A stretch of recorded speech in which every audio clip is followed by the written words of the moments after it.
The engine cut at midnight, and the silence that followed was the kind that presses against your chest like a fist. He almost didn't stop. Ronan Creed had ridden these streets for 23 years and learned not to see the things that couldn't be fixed. But something made him pull the throttle back, made the Harley growl down to nothing, made him look twice at the small shape sitting on cold concrete outside a shuttered convenience store. 7 years old. Thin pajamas. A stuffed rabbit with one eye missing, clutched against her chest like armor. She looked up at him, this massive, scarred, leather-wrapped stranger, and she wasn't afraid.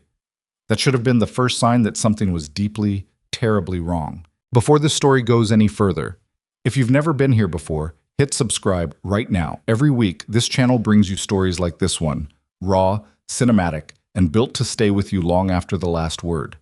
Hit the like button if Ronan already has your attention. And drop a comment. Tell me what city, what country, what corner of this world you're watching from. I want to know how far this story travels.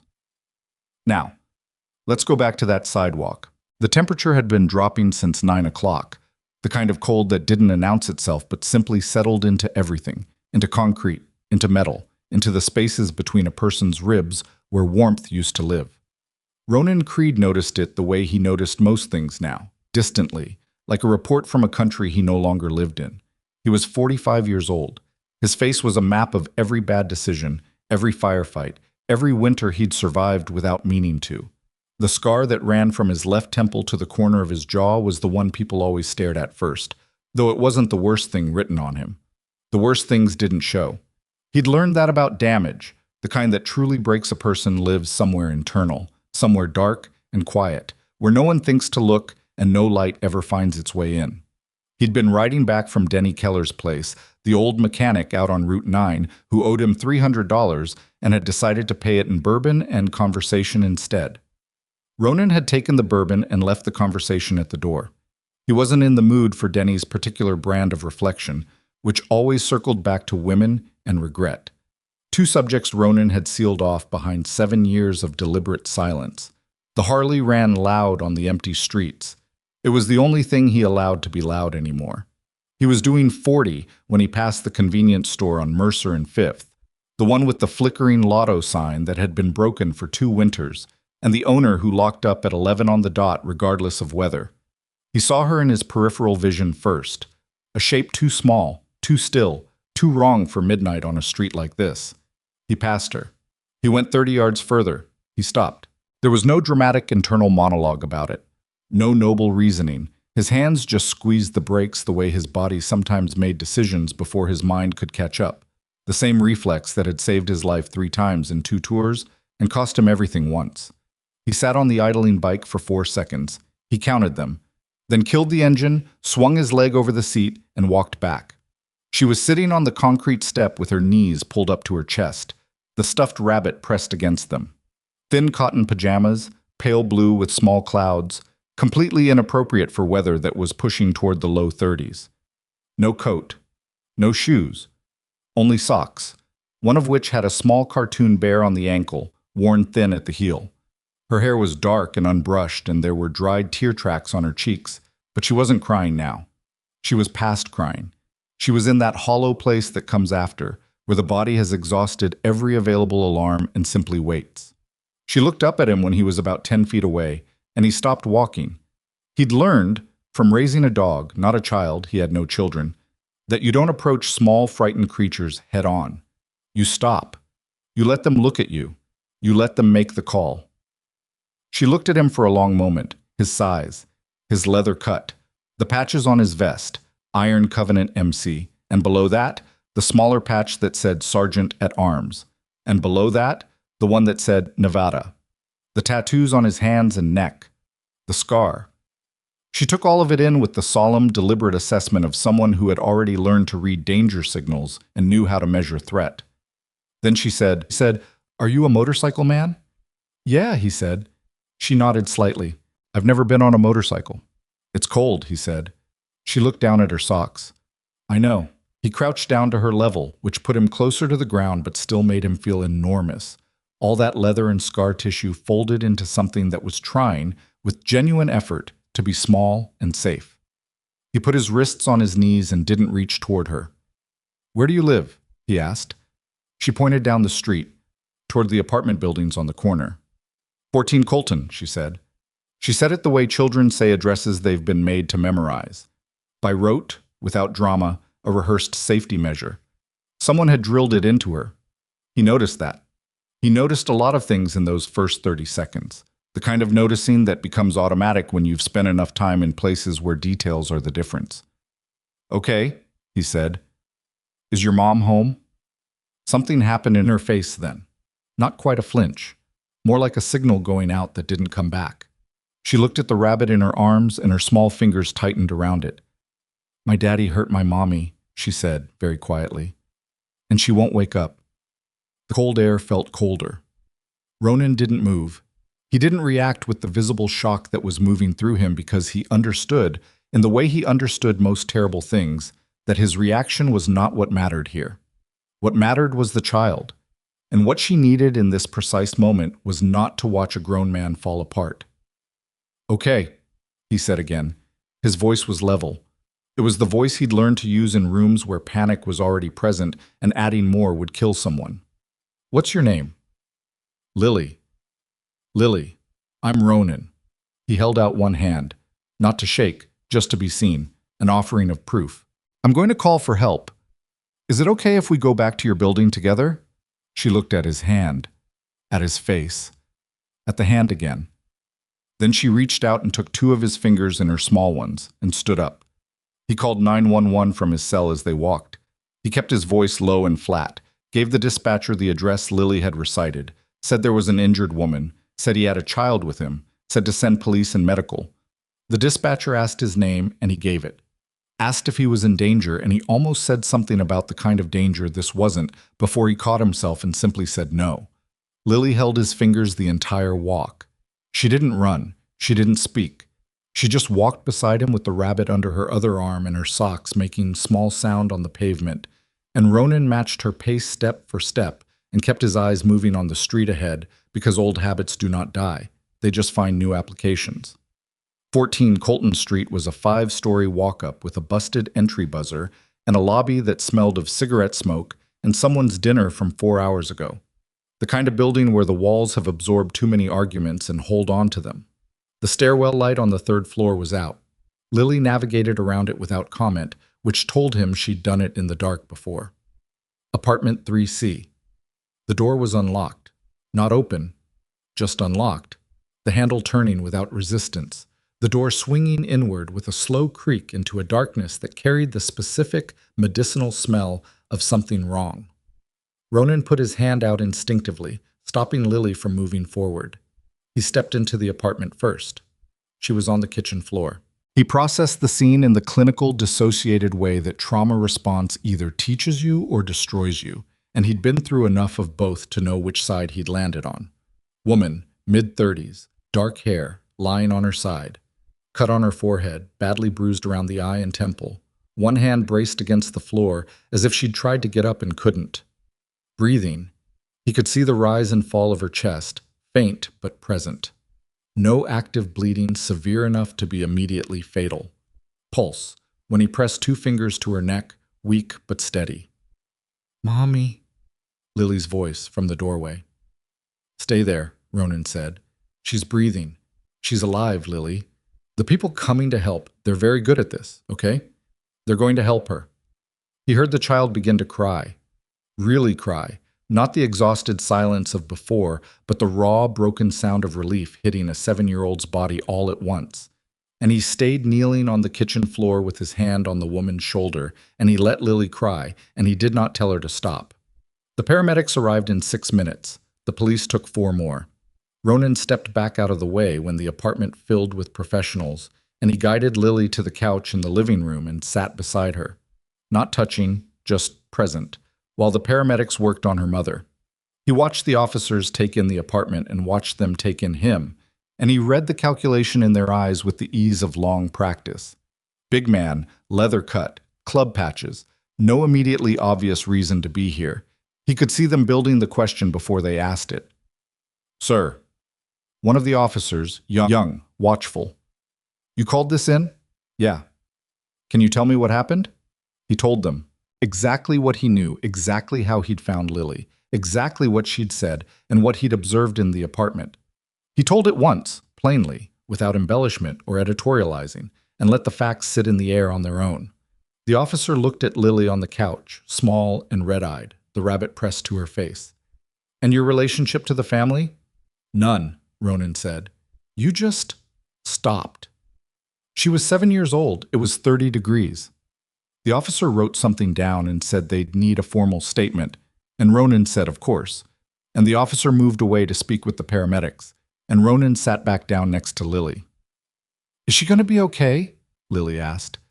She was looking at the paramedics, not at him. He thought about the truthful answer and the honest answer, and how those were sometimes different things. They're taking very good care of her, he said. She's strong. You can see that, right? She raised you. Lily thought about this with a gravity that seemed too large for her face. Then she said, she makes me peanut butter toast every morning. Yeah? Even on school days, she never forgets. He didn't have anything to say to that, so he didn't say anything. They loaded the woman onto a gurney, and when Lily scrambled up to reach for her, the paramedic, a woman, older, something practiced in her movements, took a moment to crouch down and tell Lily that her mother was going to the hospital and that she was going to get better. And to Ronan's quiet assessment, the paramedic was telling as much of the truth as she could without making promises she might not be able to keep. He respected that. A second officer took Lily aside to ask questions. Ronan watched from across the room, hands in his jacket pockets, keeping himself visible but not imposing. He watched the officer's face as Lily spoke, watched the careful expressions professionals learn to maintain while they're hearing things that would buckle a civilian. He watched Lily clutch the rabbit and speak with the serious, deliberate clarity of a child who had been carrying this for a very long time and had finally found someone asking the right question. Then he watched the officer's eyes flick to him, and in that glance read the recalibration. The question of whether the man in the leather cut had anything to do with the woman on the floor. He'd seen that look before. He'd wear it from this point forward, he already knew.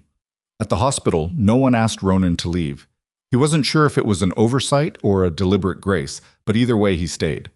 He sat in a plastic chair in the pediatric waiting area while the nurses sorted out what to do with Lily, who technically had no parent available and a father whose whereabouts were unknown and who was described, in Lily's flat, exhausted 7-year-old accounting, as not here right now, but he comes back. The child services worker arrived at close to 2 in the morning. She was a compact woman in her 40s named Patricia Hale, and she wore the specific expression of someone who had seen everything and was no longer surprised by any of it, which Ronan generally found more reassuring than the alternative. She assessed Lily. She assessed Ronan. She asked him, with professional neutrality, what his connection to the family was, and he told her the same story he'd told the police. She wrote things down. You don't need to stay, she told him. I know, he said. He stayed. At some point, he lost track. The plastic chair was not designed for a man his size, and the fluorescent lights above the waiting area had that institutional flatness that erases time. Lily fell asleep against his arm. Not against his shoulder, against his arm, because she was small, and he was too tall for her head to reach higher without effort. She made no sound. The rabbit was wedged between them. He sat very still and did not move his arm. Patricia Hale returned with coffee. For him, unrequested, just placed on the seat beside him, with a look that wasn't quite sympathy, but was adjacent to it. She asked where you were, Hale said quietly. When I brought her back from the intake room. He looked at the sleeping child. She doesn't know you, Hale said. It wasn't an accusation, it was an observation, with a question inside it. No, he said, but she asked for you. He turned the coffee cup in his hands. It was from the machine down the hall, thin and sour and hot enough to be useful. She asked for someone who was going to still be there, he said. Difference. Hale studied him for a moment. What's the club? She asked, nodding at his vest. Iron Covenant. I know the name. Most people do. The reputation isn't exactly... I know what the reputation is. He looked at her directly, which he'd learned made people uncomfortable, but sometimes clarified things faster. You want to know if she's safe with me? The answer is yes. You want to know if I have any legal standing here? The answer is no. You want to know if I'm going to leave her alone in this waiting room at 2 in the morning with a form and a strange ceiling to look at? And the answer to that one is also no. Hale was quiet for a moment. She needs a temporary placement arranged before morning, she said finally. I understand. She can't. I understand. He looked back down at the child against his arm. Just not tonight. Something in Hale's face shifted. Not softened exactly. More like a door opening a quarter-inch that had been closed all the way before. She sat down 2 seats away, opened her file, and began writing.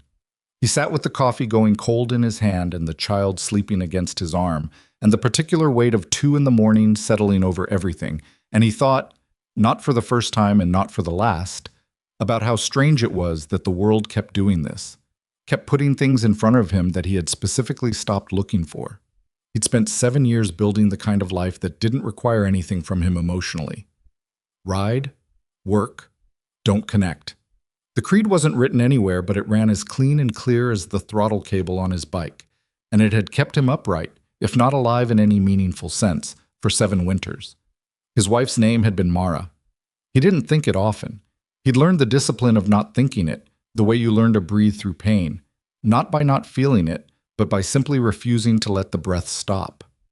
Mara had been 38 when the accident happened, and Ronan had been 37, and the driver who crossed the median on Route 11 had been 22 years old and had walked away with a broken collarbone, which was the kind of thing that either destroyed your faith in the order of the universe or confirmed everything you'd ever suspected about it.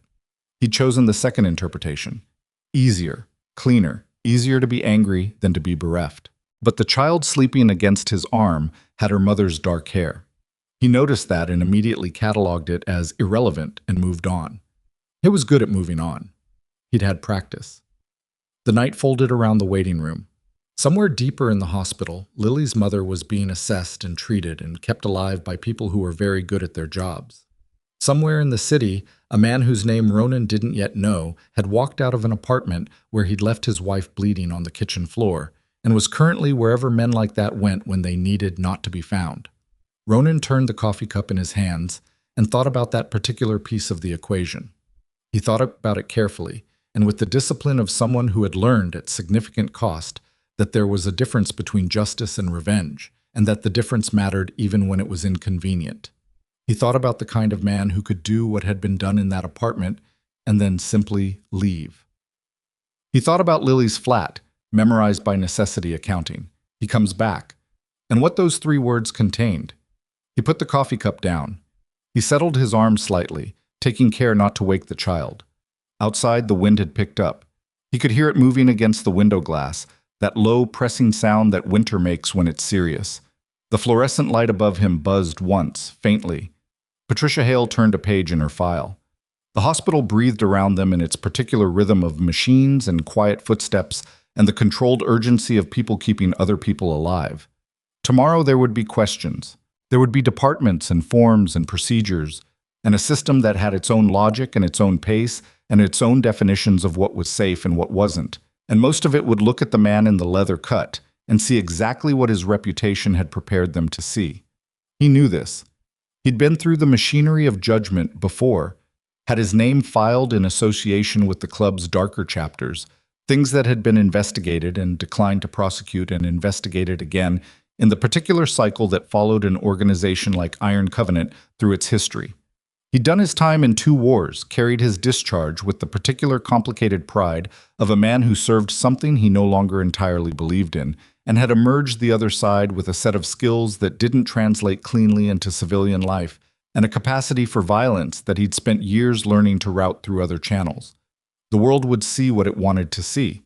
What the world didn't know yet was that Marcus Hale, Lily's father, whose full name Ronan would learn by morning when it passed through the officer's conversation loud enough to carry, had a history that was going to take some time to surface. And that time, Ronan already suspected, was going to be the most dangerous variable. He was still sitting there when the first gray light of morning began to press against the waiting room windows. Lily stirred, found him, settled back. He did not move. And somewhere in the hospital, in a room where machines measured the continuity of her life in steady green lines, Elena Mercer opened her eyes for the first time, looked at the unfamiliar ceiling above her, and felt the particular devastating terror of not immediately knowing where her daughter was. She grabbed the nearest nurse's arm. "My daughter," she said. "Lily, where is—" "She's safe," the nurse said. "She's in the waiting area. She's safe." Elena's hand released the nurse's arm.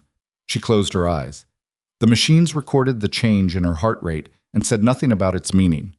In the waiting area, a large man in a leather jacket with a club patch on the chest sat with a 7-year-old girl asleep against his arm, the stuffed rabbit between them, and watched the morning arrive through a window that faced east. He didn't know yet that the woman in the recovery room had seen his face before. That 7 years ago, in a free clinic on the other side of the city, she had been the one who sat with him in a room where no one else would go and talked him through something he'd never been able to name afterward. That she carried the memory of that night in the specific way people carry things that shifted something fundamental, quietly, and with the understanding that some encounters don't have a category, they simply exist.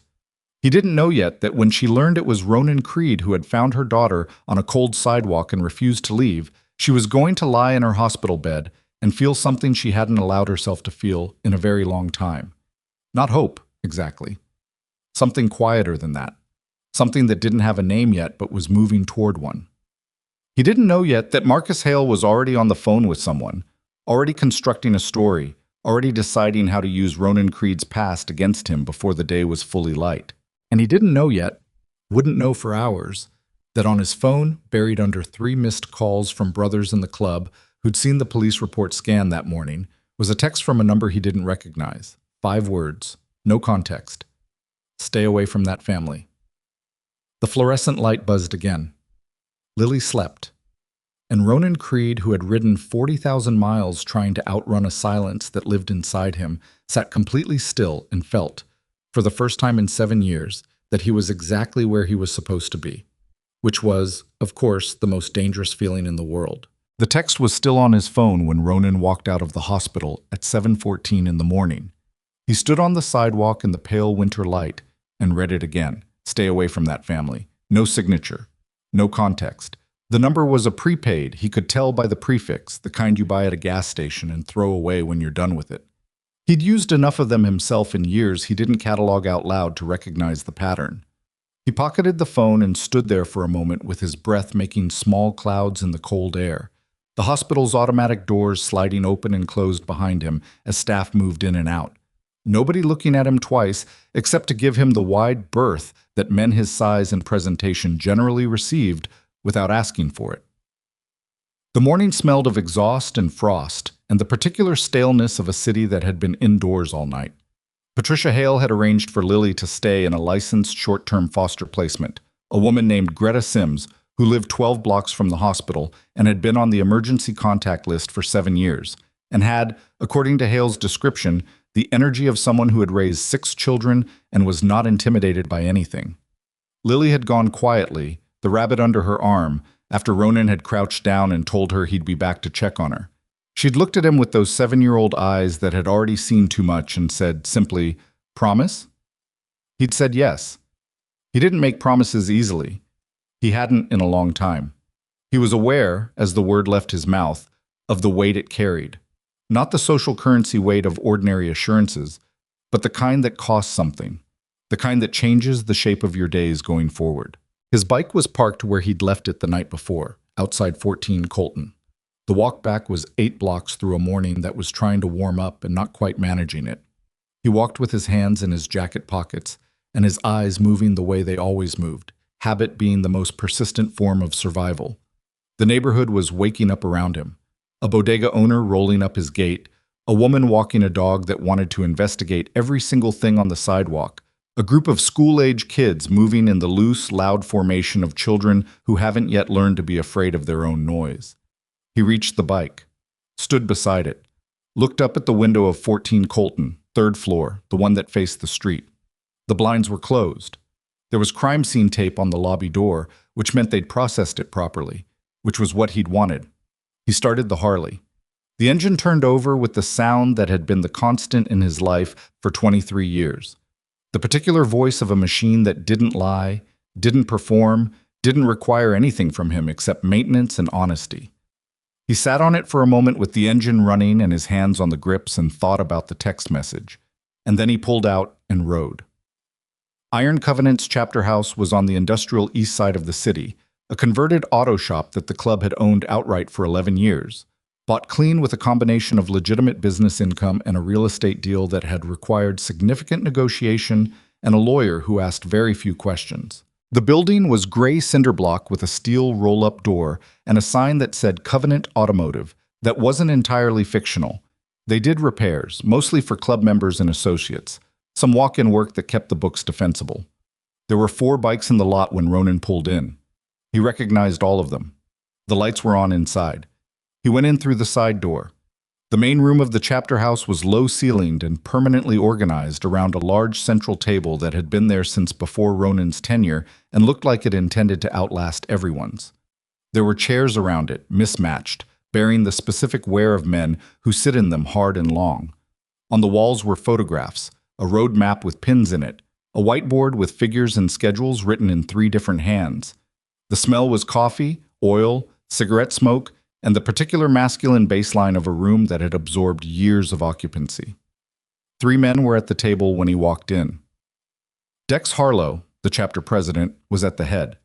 He was 52 years old, built like a man who had been large and strong and was now simply large, carrying extra weight around his middle that he acknowledged with the equanimity of someone who had survived enough actual problems to have no energy left for vanity. His hair was gray and cut short, his beard the same, and his eyes were the particular shade of dark that processed information quickly and revealed very little of the processing. He was holding a coffee cup and looking at Ronan with an expression that was entirely neutral, which with Dex was its own kind of message. To his left was Jimmy Reyes, 37, the road captain, who had the lean, coiled quality of someone who'd spent his 20s doing things he couldn't discuss, and his 30s learning to be still. He had a scar on his right forearm from a knife fight in Albuquerque that he'd never fully explained, and a habit of cleaning his nails with a pocket knife when he was thinking hard. The knife was out now. He was looking at the table. To Dex's right was Walt Briggs, the club's oldest active member at 61, who had the comfortable authority of someone who no longer needed to demonstrate anything to anyone. He was the one who'd sent 3 of the missed calls on Ronan's phone. He was also the one who, 7 years ago, had driven 4 hours to sit with Ronan in the wreckage of the period following Mara's death, and had not said a single word for the first 2 hours, and had understood, with the intelligence of long experience, that this was exactly what was needed. Walt was looking at him now with something that wasn't quite concern and wasn't quite anger. It was the third thing, the harder one, the one that meant I know you and I'm worried about what I know. Sit down, Dex said. Ronan sat. The coffee on the table was in a pot that was still 3/4 full. He poured himself a cup. Nobody spoke while he did it. The silence in the room had layers, not hostile, not warm, but weighted with the specific gravity of men who had known each other long enough to have a shared history that made ordinary language feel approximate. You want to tell me, Dex said, or you want me to tell you what I already know? The police report went through the system, Ronan said. By 5:30 this morning, Jimmy's got a contact in records. Ronan looked at Jimmy. Jimmy kept his eyes on the table and kept moving the knife in small circles on the surface. You stayed all night, Jimmy said. It wasn't a question. Yeah. With a kid you don't know? Yeah. And her mother, who's in the hospital? Yeah. The knife stopped moving. Jimmy looked up. Who's the father? Marcus Hale. Something moved across Jimmy's face. Too fast to read precisely, but Ronan had learned to read the speed of other people's reactions as its own kind of language. The speed of this one said that name means something. You know him? Ronan asked. Know of him? Jimmy said. He looked at Dex. Dex set his coffee cup down. Marcus Hale runs a crew out of the Weston District. Not organized. Not in the way that comes with rules and accountability. Freelance muscle, mostly. He's done work for at least 2 operations we've had occasion to be aware of, and not in a comfortable way. Ronan was quiet for a moment. What kind of work? The kind where you don't ask what happened to the thing you broke. The room was very still. Walt said, How bad was the woman? Bad enough that she was unconscious on the kitchen floor when I found her. They were working on her when I left. She was breathing. And the girl, Walt said. It wasn't a question about the girl's condition. It was the other question, the one under it. Walt always asked the thing underneath. 7 years old, Ronan said. She walked up to me on the sidewalk and took my hand. Nobody said anything for a moment. Dex picked up his coffee cup again. Ronan, I know. You've got a record that I know what I've got. Child services, police, a domestic violence case, a man with connections to people we've managed to stay sideways of. That is a specific combination of things that can go very wrong very fast. I know. Do you? Dex leaned forward, and the gesture brought with it the weight of everything he'd earned the right to say. Because what I'm looking at right now is a man who sat in a hospital waiting room all night with a child who is not his and a mother he doesn't know, and who has already made a promise. Yes, Jimmy saw your face when you walked in. You made a promise. And I want you to understand what I'm about to say in the spirit in which I mean it. He waited. Say it, Ronan said. This isn't Mara. The temperature in the room didn't change. The fluorescent light above the table hummed at its constant frequency. Outside, a truck passed on the street, and its engine note dropped as it slowed for the light. Ronan looked at his coffee cup. I know, he said. Do you? Yes. He said it with a flatness that was not coldness. It was the opposite of coldness, actually. It was something held so carefully controlled that letting it breathe would change the quality of the air in the room. I know it's not her. I know what this is. Then tell me what it is, Dex said. Ronan thought about this. About Lily's hand around two of his fingers. About the rabbit with one eye. About the way she'd said peanut butter toast every morning, even on school days, and the specific kind of devotion in a detail that small. He thought about a child who had sat on a cold sidewalk after watching something that no 7-year-old should carry, and had then gotten up and walked 12 blocks with a stranger because the alternative was sitting still in that darkness. It's a kid who needed someone to stop, he said, and I stopped. Dex studied him for a long moment. Then he sat back and the negotiation shifted. Not resolved, but repositioned. He looked at Walt.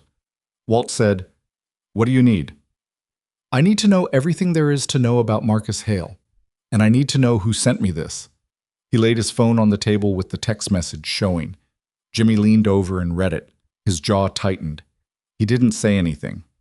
Walt took the phone, read it, passed it to Dex. Dex read it and set the phone back on the table without his expression changing. When?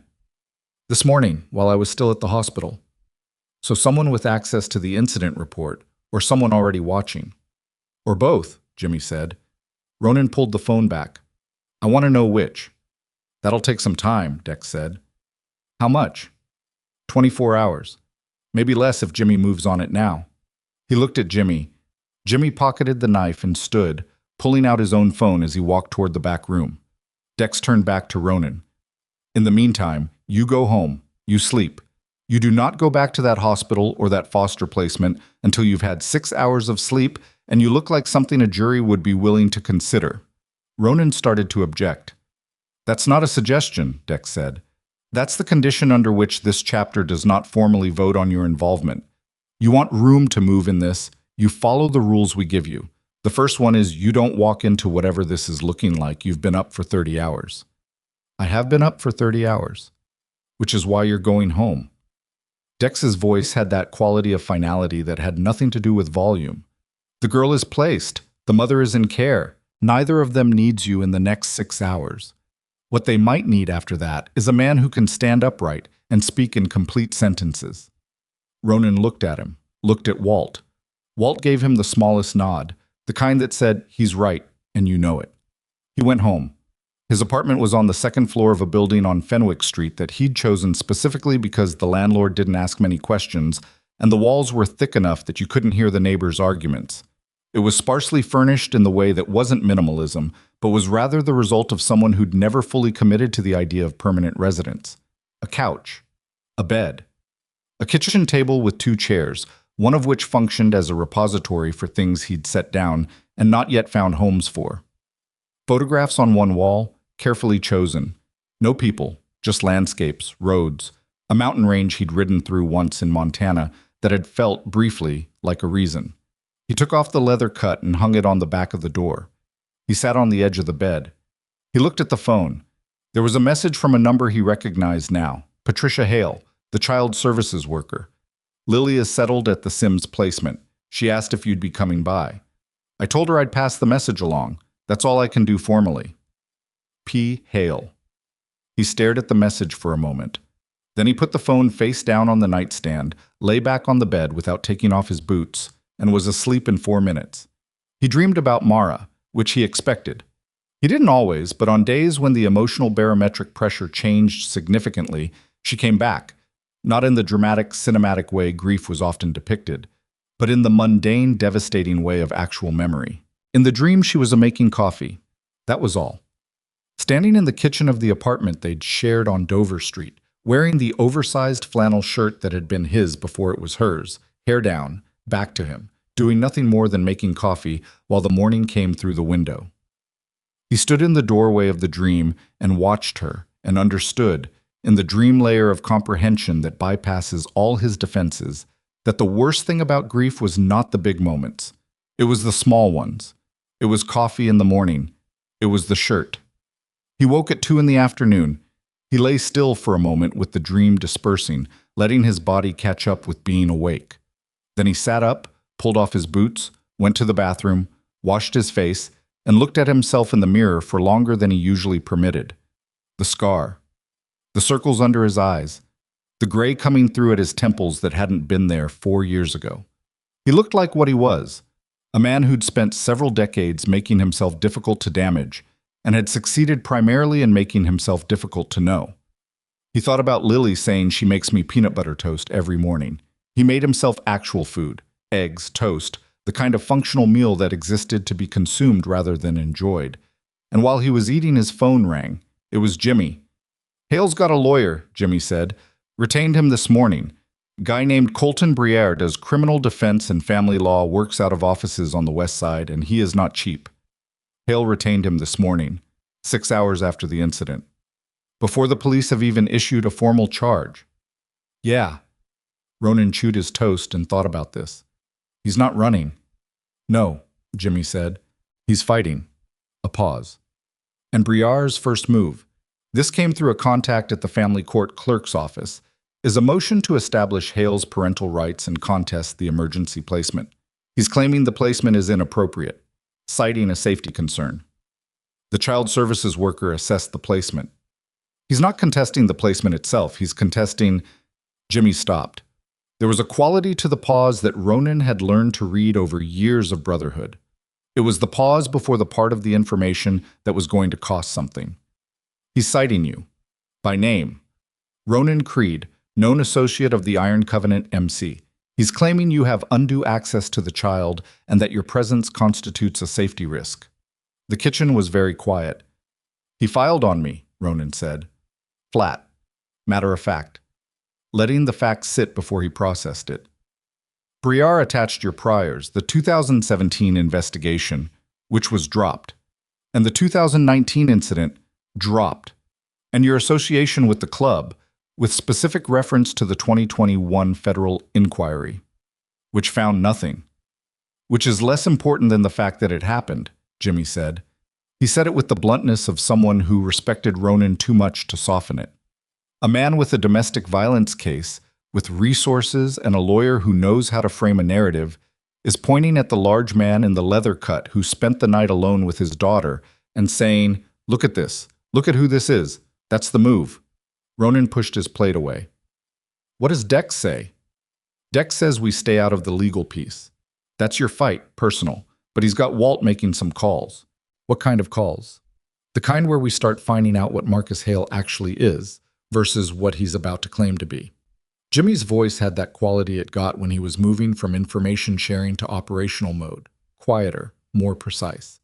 There's also the matter of the text. "You got something?" "The prepaid was bought at a gas station on the west side 2 nights ago. Cash. No camera coverage on the purchase. But the tower it pinged from when the message was sent." A pause. "It's 2 blocks from Colton Briere's office." The coffee in Ronan's cup had gone cold. He looked at it. "So Hale knew before 6 in the morning," Ronan said. "Before the lawyer, before the filing. Or the lawyer knew, and the lawyer sent it. Which means someone gave them my number. Which means someone with access to your contact information is connected to this." The word connected landed in the room with the particular weight of things that open up into larger things. Ronan turned the coffee cup on the table. "Who in the club?" he said, and stopped. Jimmy was quiet for 3 seconds. "I don't know." "But you think it's possible?" Another pause. The longest one. "I think we should operate as though it's possible," Jimmy said carefully, "until we know otherwise." It was the most concerning thing Ronan had heard in 2 days of concerning things. The club was not a monolith. He knew this the way every member knew it, with the unsentimental clarity of men who'd been inside the machinery of it long enough to see its fractures. Iron Covenant had spent years navigating the tension between what it had been in its first decade, harder, darker, willing to operate in spaces the law would have preferred it didn't, and what Dex had been steering it toward since taking the presidency. Something more defined, more deliberate, cleaner in its conflicts. It was not a pure transformation. No transformation of something that size ever was. There were members who'd been there for the older version and resented the new direction, and there were outside entities who'd built relationships with the club's harder edges and found those edges getting less accessible, and responded to that with the kind of pressure that came in the form of texts from prepaid phones. If Marcus Hale had a line into Iron Covenant, even a thin one, even an old one, then Ronan wasn't just in a fight with one man. He was in a much more complicated arrangement. He ended the call with Jimmy and sat at the kitchen table for a moment. Then he picked up his cup, went to the stove, and reheated the coffee because cold coffee was not something he was willing to accept right now when he could control it. And control over small things was what you held on to when the large things were in motion. I was back in his cut and out the door by 3. He did not go to the hospital, not yet. He went to Greta Sims's address.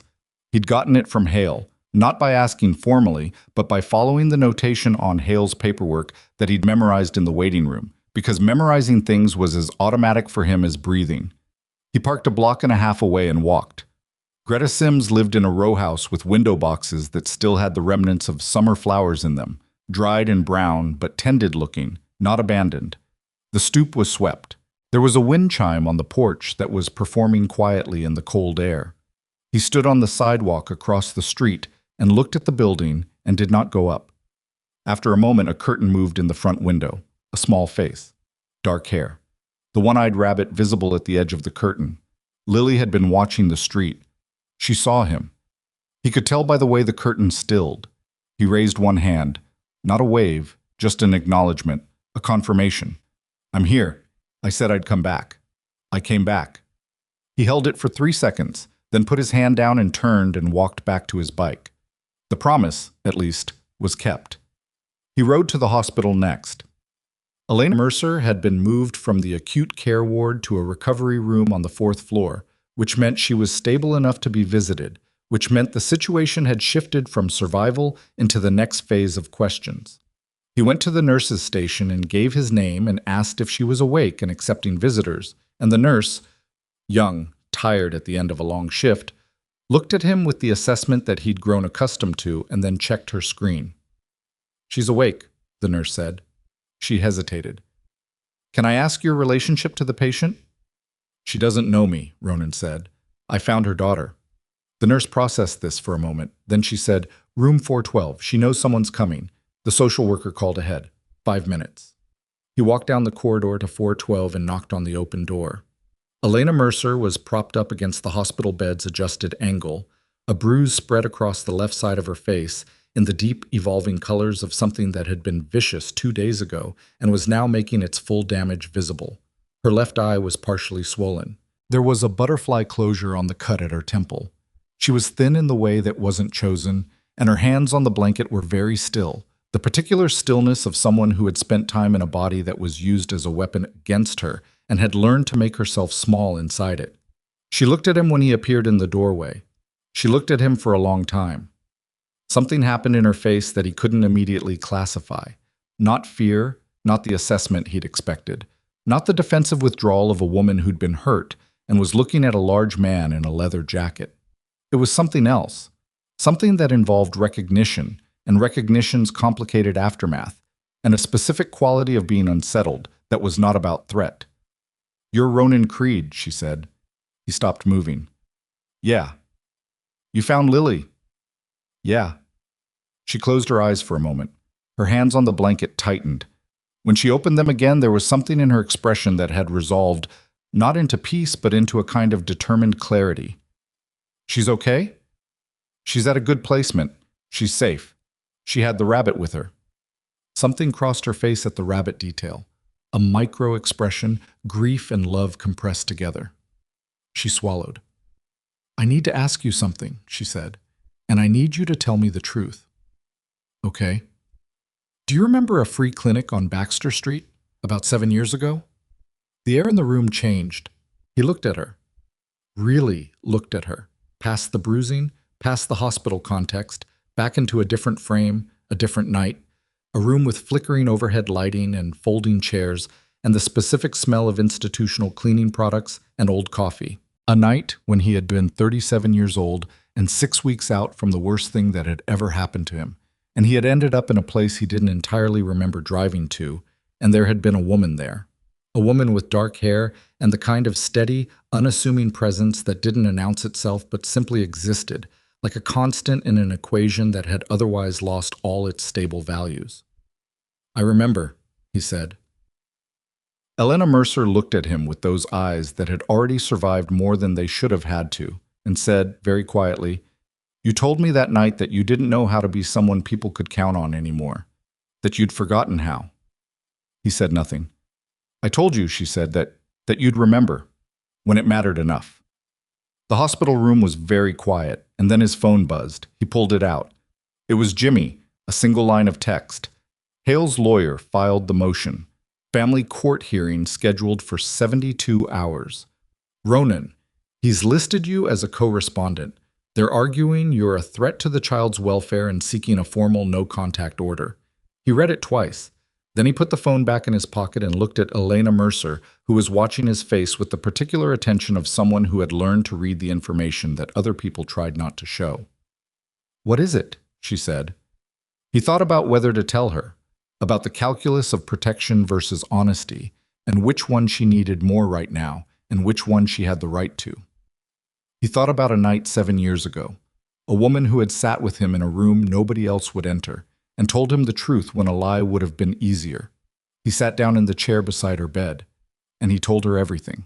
Her face, as he spoke, went through several evolutions. Fear, recognition, the sick familiarity of seeing Marcus's tactics deployed in a new direction, and finally, underneath all of it, a cold, gathering fury that was quieter and more dangerous than anything loud. When he finished, she was silent for a moment. Then she said, He's going to tell them I'm unstable, that I fabricated the abuse, that Lily has been coached. She said it without inflection, the inflection of someone describing a script they've read before. He's done it before. Every time I've tried to leave, he knows exactly what to say. This time there's medical evidence. Medical evidence that he'll say came from a fall. She looked at her hands. He's very good at this, Ronan. Better than the system is at catching it. What does he have? She was quiet for a moment. The quiet before the piece that cost the most. He has photographs. From 2 years ago, when I was going through, I was struggling after a bad period. He documented it, selectively. She looked up. If he shows those to a family court judge alongside your record, he's building a picture, Ronan said. He's been building it for months. I think he always knew I would try to leave eventually. He was ready. Outside in the corridor, footsteps passed. A cart with rattling wheels. The ordinary percussion of a hospital doing its work. There's something else, Elena said. She said it in the tone of someone stepping off a ledge. He has someone in your club, Ronan. I don't know who. But 3 months ago, before any of this, he came home and he was talking on the phone. He didn't know I was in the hallway. He said Iron Covenant's name, and a name I didn't recognize, and he said, if it comes to it, I can use that. The chair was very hard under him. He thought about the prepaid text, about the timing, about Jimmy's careful phrasing. We should operate as though it's possible. He'd thought it was a thread, a possibility. Elena Mercer had just told him it was a fact. The hearing was in 72 hours. Marcus Hale had a lawyer, a prepared narrative, fabricated documentation, and a line directly into the organization that was the only structural support Ronan had ever allowed himself to depend on. And the only thing standing between a 7-year-old girl and a man who had left her mother bleeding on a kitchen floor was a 45-year-old biker with a list of dropped charges and a promise he'd made on a cold sidewalk. His phone buzzed again. This time it was a number he didn't recognize. Different from the first prepaid. Different prefix, different pattern. One line. Withdraw from this case or we pull the 2017 file back open. We have what the DA didn't. He stared at the message. At Elena's face. At the bruise that covered half of it. He put the phone in his pocket. He stood up. I'll be back tomorrow, he told her. She looked at him with those clear, exhausted eyes. Ronan. She stopped. Started again. You don't have to do this. It was already more than enough. What you did for Lily. You don't owe us. I know, he said. He walked to the door. At the threshold he stopped, his back to her, and stood for a moment in that particular space between inside and out, between what he'd been for 7 years and whatever was waiting on the other side of the next 72 hours. Get some rest, he said. I'm going to need you sharp. He walked out before she could answer. In the elevator down, alone, in the small steel box, he took out his phone and looked at the second message again. We have what the DA didn't. He thought about 2017, about what had actually happened that year, as opposed to what had been alleged and dropped.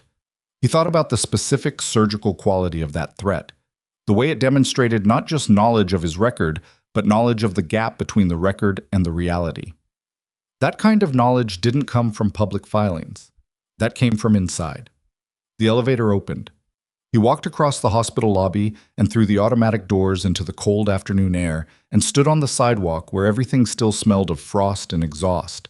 His phone rang. Dex. He answered it. Don't say anything, Dex said. Just listen. His voice was different, not the measured authority of the chapter house that morning, something underneath it that Ronan hadn't heard in a long time. I know about the second message, and I know who sent it. Ronan went completely still. It's not a member, Dex said. But it's closer than that. A pause that contained something heavy. It's someone I trusted. Past tense. Another pause. Come back to the house. Now. Don't talk to anyone else before you get here. The call ended. Ronan stood on the sidewalk outside the hospital with his phone in his hand and the cold pressing in from all sides, and understood that whatever he'd thought this was, a fight between one man's decency and one man's cruelty, a courtroom battle, a custody case, had just revealed its actual shape. And the actual shape was much larger and much older and had roots that went somewhere he hadn't expected to find them. He walked to his bike, started it. The Harley's engine turned over in the cold air with its familiar voice, the sound that had always meant forward, always meant motion, always meant the possibility of distance between himself and the thing behind him. He rode towards the chapter house, and he did not look back at the hospital window, though he wanted to, because looking back was the thing he could no longer afford. The chapter house looked the same as it always did from the outside. Gray cinder block, steel door. The Covenant automotive sign with the C slightly crooked from a wind event 3 winters back that nobody had gotten around to fixing. 2 bikes in the lot now instead of 4. Dex's Road King and Walt's older Softail, the one with the custom pipes that announced itself half a block before it arrived. The roll-up garage door was down. The side entrance light was on. Ronan pulled in and killed the engine and sat on the bike for a moment before getting off. The cold had sharpened in the hours since he'd left the hospital. The kind of cold that came with intent, not the ambient chill of a winter day doing its seasonal duty, but the pointed, deliberate cold of a temperature drop that meant business. The sky had gone the color of old pewter, low and pressing, and the air had that specific electrical quality that preceded either rain or something worse. He went in through the side door. Dex was standing at the far end of the main room with his back to the door, both hands flat on the surface of a work table that held engine components, a lamp angled to illuminate them, and now, spread between the parts, a series of documents that Ronan couldn't read from the entrance but could identify by their format as financial records. Walt sat in a chair to Dex's left, elbows on his knees, looking at the floor with the concentrated expression of a man running calculations he didn't like the results of. Jimmy was at the table, standing, with his jacket still on, and the particular contained energy of someone who had been ready to leave and been told to wait, and was managing that poorly. There was a fourth man, Ronan clocked him the moment he entered and went still in the doorway with the specific practiced stillness of someone whose body had opinions about unexpected presences and expressed them immediately. The man was sitting in the chair nearest the door, which was either brave or stupid depending on how you read it. He was in his mid-50s, compact without being small, with close-cropped silver hair and the kind of face that had once been conventionally structured and had since been rearranged by events. He wore civilian clothes, no cut, no patches, a dark jacket and dark pants and shoes that had been expensive once. His hands were folded on his knee with a deliberateness that suggested he'd thought about where to put them. He looked at Ronan when Ronan appeared in the door, and his expression was the careful blankness of a man presenting himself for assessment and trying not to influence the result. "Close the door," Dex said, without turning around. Ronan closed it. "Sit down." He didn't sit. He stayed near the door and looked at the stranger. "Who is this?" Dex turned from the work table. His face had the quality it got when things had moved beyond the range of normal management. Not distressed. Dex was not a man who distressed easily, but carrying the weight of something that was going to be difficult to say and was being carried straight regardless. "His name is Raymond Colt," Dex said. "He was a federal investigator for 11 years. He's been private the last 4. And he's here because he came to me," Dex said. "This morning, 2 hours after you left. He was waiting outside when I got back from dropping Walt home." He looked at Colt. "Tell him what you told me." Raymond Colt unfolded his hands and placed them on his thighs. He looked at Ronan with the direct, assessing quality of someone accustomed to rooms where honesty was a strategic choice rather than a default. "I've been working a private case for 8 months, he said. His voice was level, slightly raspy, the kind of voice that had given testimony many times and knew how to be heard without being loud. "The client hired me to document a pattern of financial coercion and organized intimidation connected to a network operating primarily in this city's west and industrial districts. My client is a woman named Diane Mercer." Ronan went very still. "Elena Mercer's mother," Colt said. "She hired me because she believed her daughter was being held in a controlled situation and that the system wasn't going to help her out of it. She was right on both counts." He paused. "In the course of my investigation, I identified Marcus Hale as a central operative in a larger structure. He's not freelance muscle. That's the public-facing story. Underneath that, he functions as an enforcement mechanism for a financial operation that has been running for approximately 6 years, involving coerced business arrangements, property acquisition through manufactured debt, and in at least 3 documented cases, direct physical intimidation of individuals who attempted to leave the arrangement or report it. The room was completely silent except for the low hum of the heating system, and outside the first tentative sound of rain beginning against the metal roof. "How does the club figure into this?" Ronan said.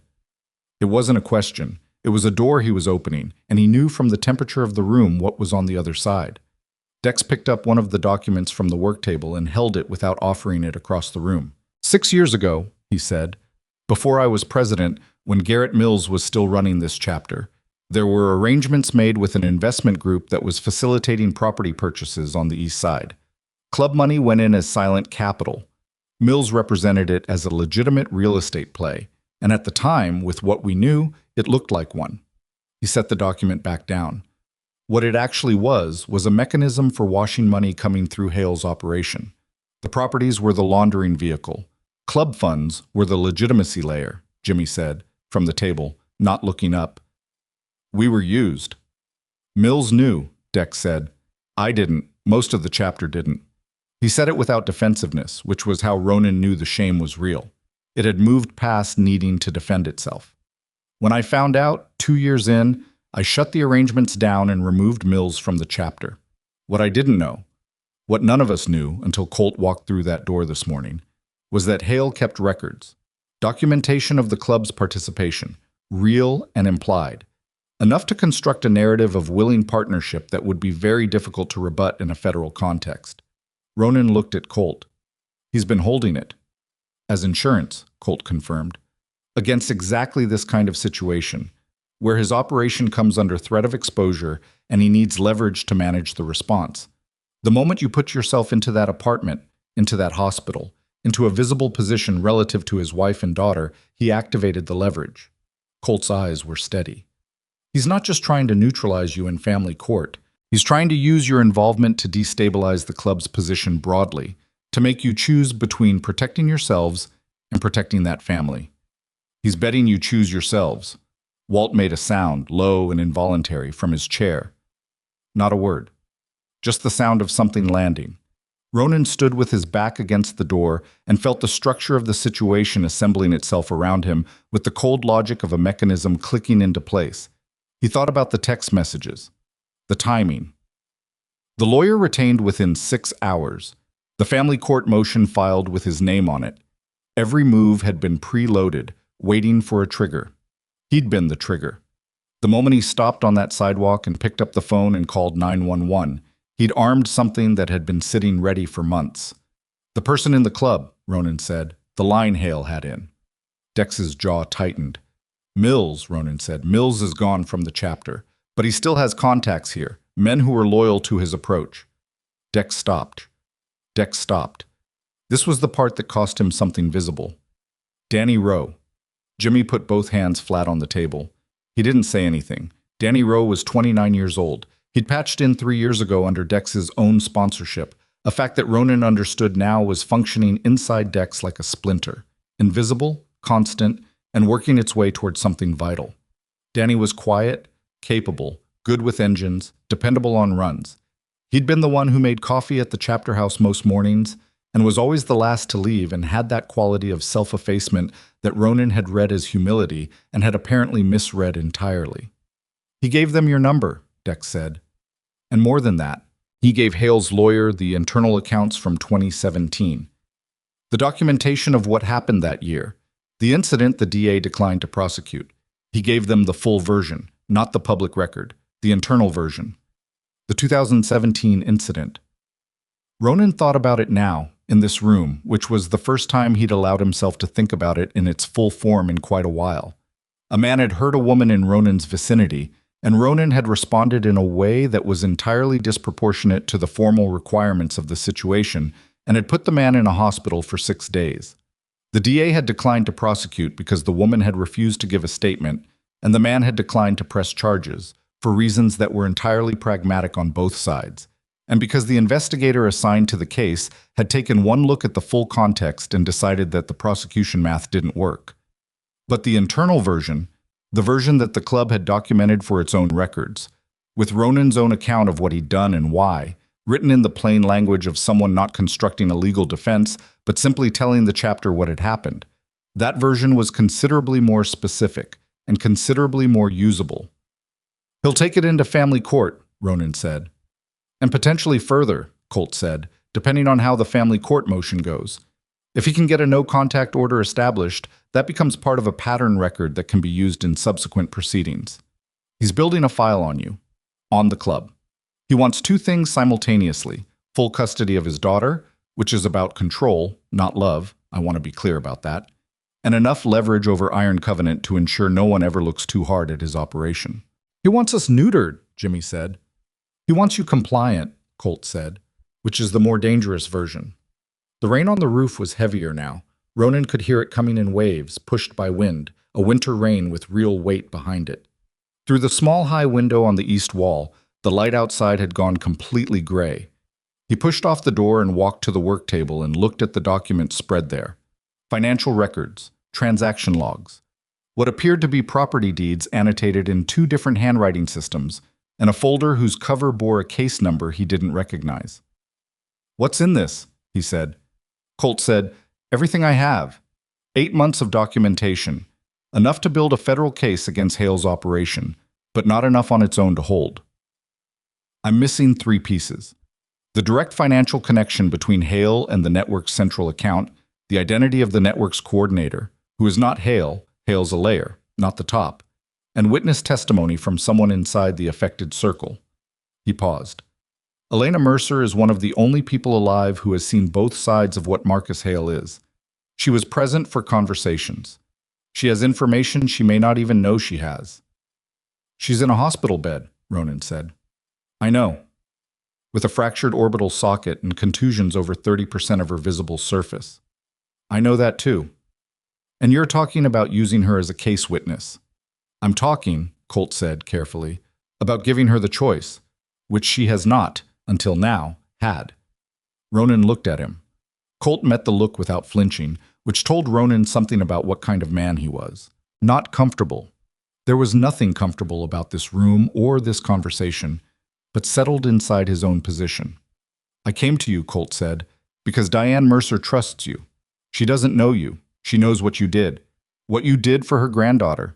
She called me at 6 this morning after she got the hospital call and said the one thing that gave her any ground to stand on was that Ronan Creed had been there.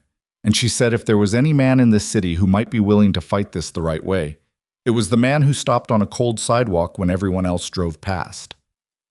The silence after that was the kind that meant everyone in the room was waiting for something to be said that they weren't sure how to say themselves. Walt was the one who said it. What's the right way? He asked it without irony, genuinely, with the directness of a man who'd seen enough wrong ways to appreciate the specificity of the question. Ronan walks into family court in 72 hours, Colt said. Not as a man trying to disappear his past, but as a man who can demonstrate, through testimony, through character evidence, through the specific details of what happened on that sidewalk and in that hospital, that Marcus Hale's narrative is constructed, and simultaneously, Elena Mercer gives her full account, not to family court, to the federal level, which requires going through a specific federal contact I have who has been building a parallel inquiry for 3 years and needs exactly what Elena can provide to close the evidentiary gap. You're asking her to testify against a man who put her in the hospital, Ronan said. I'm giving her the architecture to do so safely. Colt's voice didn't change. I'm not asking her to do it alone. And the club's exposure, Dex said? The 2017 internal document is a problem if it surfaces in isolation, Colt said. In the context of a full federal inquiry into Hale's operation, where the club's role is demonstrably that of a party that was used without knowledge and then removed itself when it found out, it becomes significantly less lethal. The framing matters. The framing matters, Dex repeated, and there was something in his voice that was not quite bitterness. The hard-won, expensive understanding of a man who'd spent his presidency learning exactly that lesson.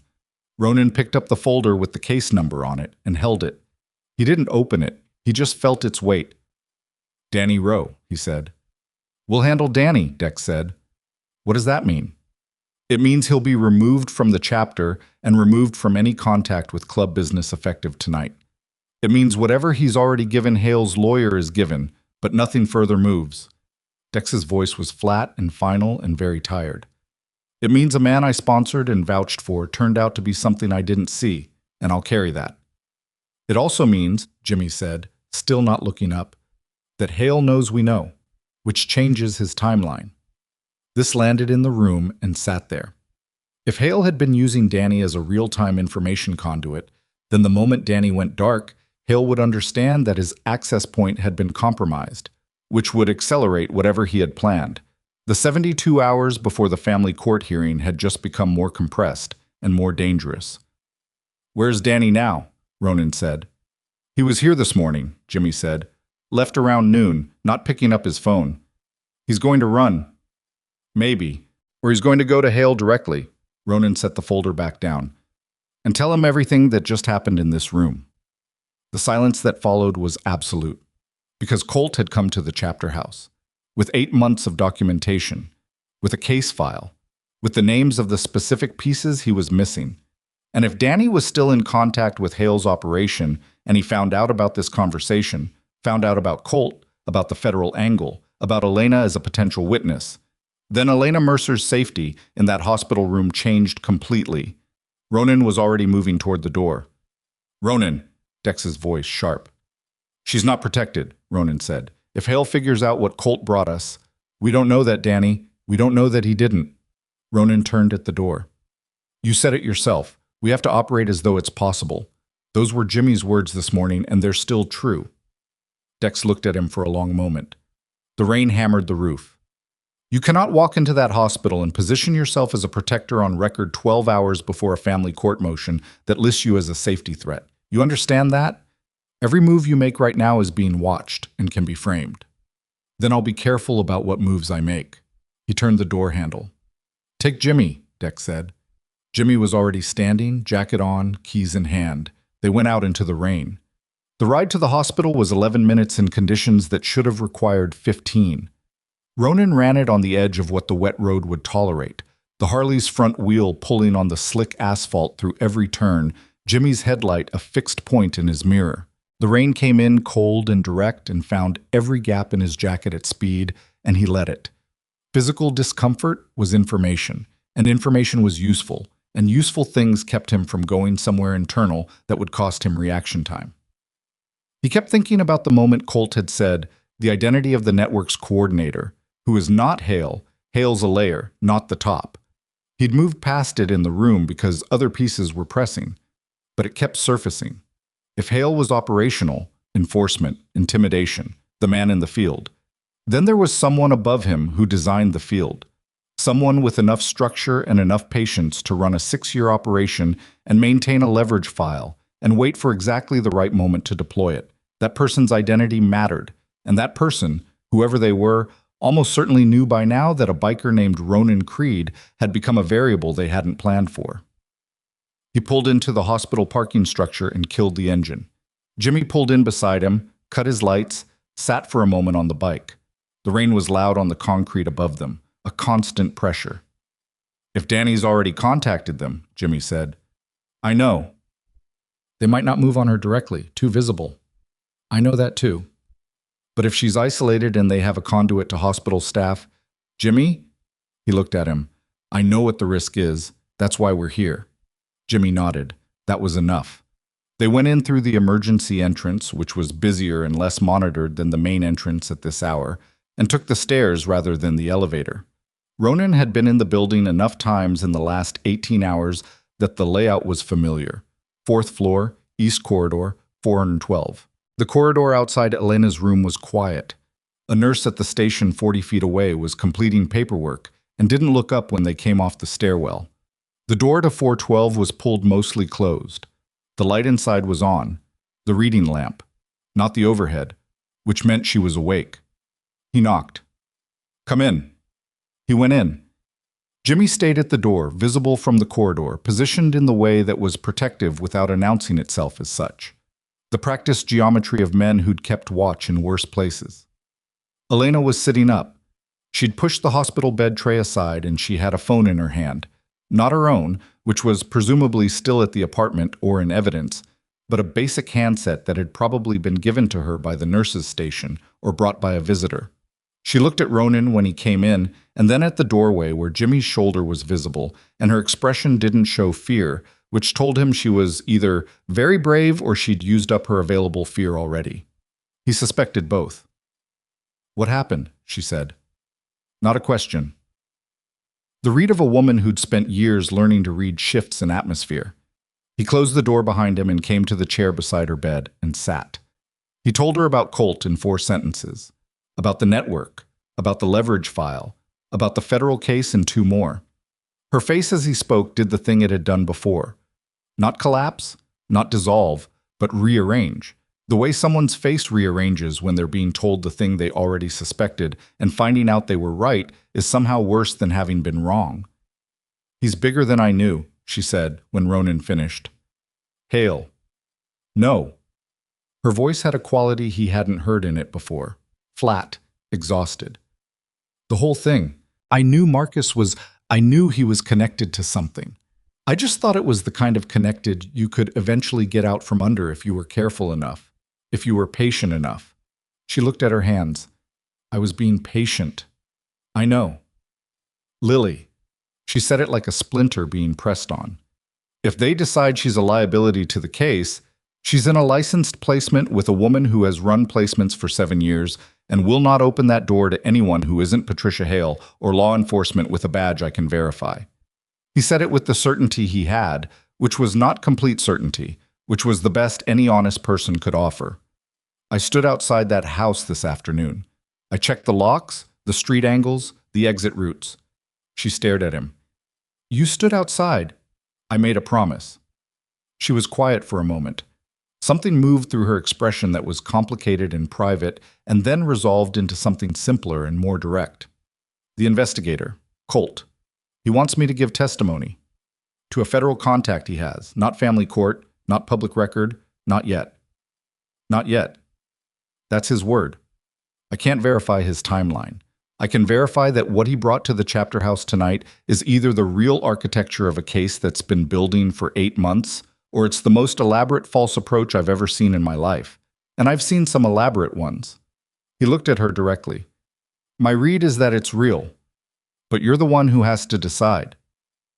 She looked at the window. The rain was making itself known even through the thick hospital glass, a distant, constant percussion. Her left hand on the blanket was trembling slightly. Not fear, he thought, but the particular tremor of a body that had been through physical trauma and was still processing it at the cellular level. She noticed it, covered it with her other hand. She didn't want him to see it, which he understood, so he looked at the window too. I have a condition, she said. Tell me. Before I talk to anyone, before any testimony, any federal contact, any of it, she paused. I want to see Lily. The placement, I'm her mother. Her voice was not loud, but it had a quality of rock in it. I understand the legal situation. I understand my rights are currently in a complex position. I'm not asking to remove her from the placement. I'm asking to see her. In a controlled setting, supervised if necessary, for whatever time Patricia Hale will authorize. She turned from the window and looked at him. You have a relationship with Hale, the social worker. Calling it a relationship is generous. Can you ask her? He thought about Hale's expression in the waiting room, about the coffee placed without comment, about she asked where you were. I can ask, he said. And the other thing. She straightened slightly, which seemed to cost her something physical. The investigator said he's missing the direct financial connection, the account link between Marcus and the network coordinator. She stopped. Something in her stillness had changed. Elena. I know where it is, she said. The room got very quiet. There's a storage unit, she said, on Portsmouth Avenue, Unit 14. Marcus pays cash for it, has for 4 years. I found the key once, in his jacket, 3 years ago. He told me it was for tools. I believed him. She paused. 8 months ago, I stopped believing him about most things, and I started paying attention to other things. He goes there once a month, sometimes twice, always alone, always for less than an hour. She looked at Ronan with those clear, damaged eyes. I think the records are there, physical records. He's careful about digital traces. He's always been careful about that, which I thought was just his personality, and now I understand it as something else entirely. Ronan looked at her for a long moment. If you tell Colt this, he said, the storage unit becomes a piece of an active federal inquiry. You understand what that means. Hale finds out eventually, and when he does, he understands that you knew, not guessed, knew. I understand. It changes the level of risk. I understand that too. Her voice was very steady. Ronan, he left me on the kitchen floor in front of my daughter. Whatever I was willing to accept before that night, I'm not willing to accept it anymore. She paused. I need to know that you'll be there. In court. Through whatever the case becomes. I need... She stopped, as if editing the word she'd almost used. Lily needs to see that someone is standing on our side of the room. The rain pressed against the window. He was going to say yes. He already knew it. It had been true since the moment on the sidewalk, and every event since had simply been the mechanism of a door closing behind him and locking. He was in this fully, and there was no partial version of that fact. He was drawing breath to say it when his phone vibrated, then vibrated again. Then Jimmy opened the door, 3 inches, just enough, and said in the flat voice of operational emergency, Ronan, Danny Rowe just walked into Colton Briar's office building 20 minutes ago. I've got eyes from her brother who was already on a moving watch. And then before Ronan could respond, and there's something else. Jimmy's jaw was tight. Colt called Dex while we were driving here, the federal contact he mentioned, the one who's been building the parallel inquiry for 3 years. He paused. That inquiry was open because someone made a protected disclosure to a federal agency. Anonymous. 3 years ago. Another pause. Colt just confirmed the identity of the protected disclosant. He said a name. Elena made a sound that wasn't quite a word, because the name Jimmy said was her mother's. Diane Mercer hadn't just hired Raymond Colt 8 months ago. She'd been feeding information to a federal inquiry for 3 years, quietly, methodically, from whatever she could gather from the edges of her daughter's controlled life.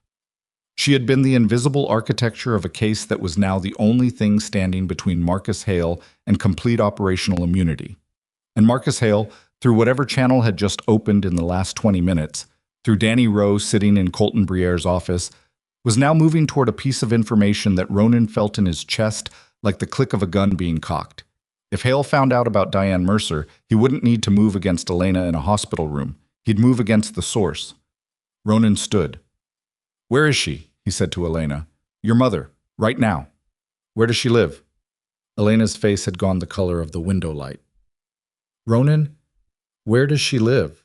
She said in a dress on Calvary Road, the words coming out with the mechanical precision of someone who was very frightened and was managing it by focusing on the specific and the factual. He was already at the door. "Wait here," he said to Elena. "Don't open this door for anyone except a nurse you've seen before. Not housekeeping, not administration, a face you've already seen tonight." He looked at Jimmy. "Stay with her. Dex wants you to— Jimmy!" He met his eyes. 1 second. The full weight of everything that had been built between them over 8 years compressed into a single look. "Stay with her." Jimmy looked at him. Then he moved to the chair beside Elena's bed and sat in it, in the way he sat when he meant it, the way that said he'd been in worse situations than this one and had no intention of being moved. Ronan went out. The corridor was still quiet. The nurse at the station looked up this time as he passed, perhaps registering something in his velocity, his face. He didn't slow down. He hit the stairwell at a controlled run, not because running in a hospital corridor was survivable in terms of attention, but because the stairs were empty and vertical movement was not a place people looked. First floor. Emergency exit. Cold air and rain all at once. He was on the Harley in 40 seconds. The engine fired and he was out of the parking structure before the entry arm had time to question him. Calvary Road was 9 minutes away at legal speed. He was going to do it in 6. The rain came in hard on the highway stretch, the kind of rain that turns headlights into halos and makes the road surface a suggestion rather than a certainty. He rode it with the focus of pure function, every sense stripped down to the immediate data: road, traction, angle, speed, the next 50 feet, the next curve. He didn't allow himself to think about what he'd find. He allowed himself only to move. And underneath the sound of the engine and the rain and the air at speed, one thought ran on a closed circuit, quiet and cold and completely clear. Marcus Hale had made a mistake. Not the mistake of marrying a woman who was stronger than he'd calculated. Not the mistake of leaving evidence in a storage unit. Not the mistake of reaching into Iron Covenant and leaving a trail. The mistake was doing it in front of a 7-year-old girl. Because that had put Ronan Creed on a sidewalk instead of passing it, and everything Marcus Hale had spent 6 years constructing was about to find out what happened when the variable you didn't account for decided it was done being careful. He came off the highway onto Calvary Road and saw the light in the window of 34B, second floor, end unit, exactly where Elena's voice had put it. And he also saw, in the moment before he killed his headlight out of instinct, the shape of a car parked across the street with its engine still running, exhaust visible in the cold rain. Occupied. Watching. He rolled the bike silently into the shadow of the building's carport and put down the kickstand and sat completely still for 3 seconds.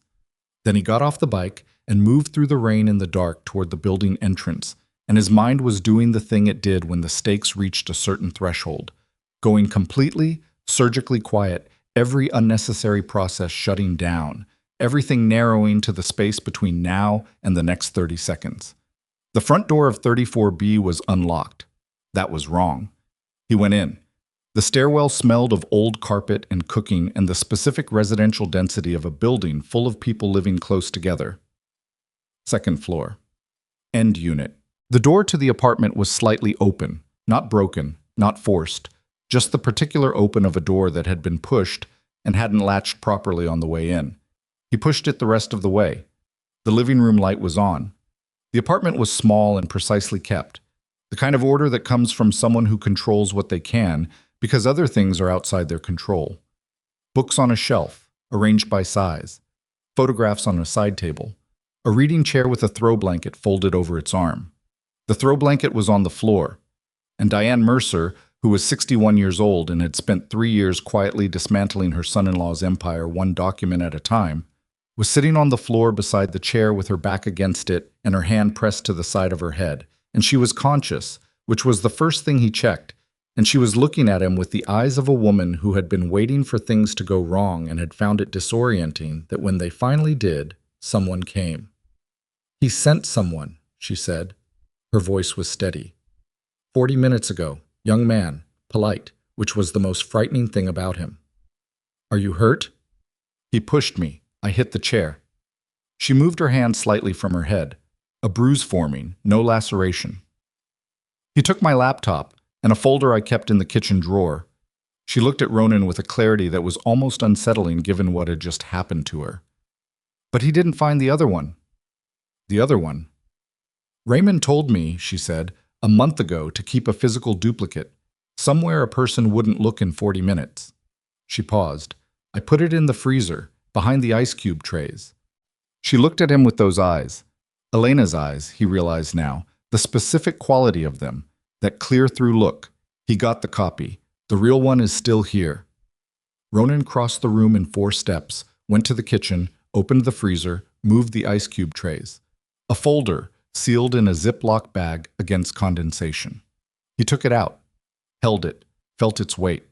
He looked back at Diane Mercer on the living room floor, this 61-year-old woman who had been running a 3-year covert documentation operation out of a small apartment on Calvary Road, who had bruised her head and lost her laptop and was sitting on the floor looking at him with the same expression he'd seen on her daughter's face in a hospital room not 40 minutes ago. The expression of someone who had decided that the cost of what came next was less than the cost of continuing. "Can you stand?" he said. "Yes," she said. "Then we need to go," he said. "Because there is a car across the street with its engine running, and whoever is in it just saw me come in." She reached for the chair arm and pushed herself upright with the dignified efficiency of someone who did not intend to need help but accepted the physics of the situation. And then from the window, in the rain-blurred orange of the streetlights, came the sound of a car door opening. Then another. 2 doors.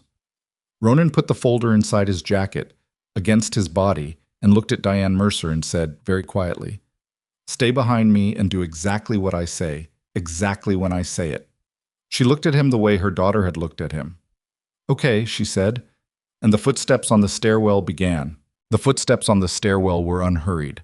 That was the most dangerous thing about them. Not fast, not the sound of men coming in hot, which would have meant improvisation, adrenaline, mistakes. These were measured, deliberate. The footsteps of men who had done this before and had learned that patience was more efficient than speed. 2 sets. Both heavy. Both steady. Ronan counted the steps between landings from the sound. First floor to second, 14 steps in this building, he'd clocked them coming up. They were at 9. He had 5 steps, approximately 6 seconds. "Kitchen," he said to Diane, very quietly. "Back wall. Get between the refrigerator and the counter and stay down." She moved without comment. He'd noted in the last 30 seconds that she was the kind of person who, in crisis, became more precise rather than less. The opposite of panic, the compression of someone who had been afraid for a long time and had metabolized it into function. She crossed the kitchen and folded herself into the space between the appliances with a compactness that suggested she understood exactly what she was doing. 10 seconds.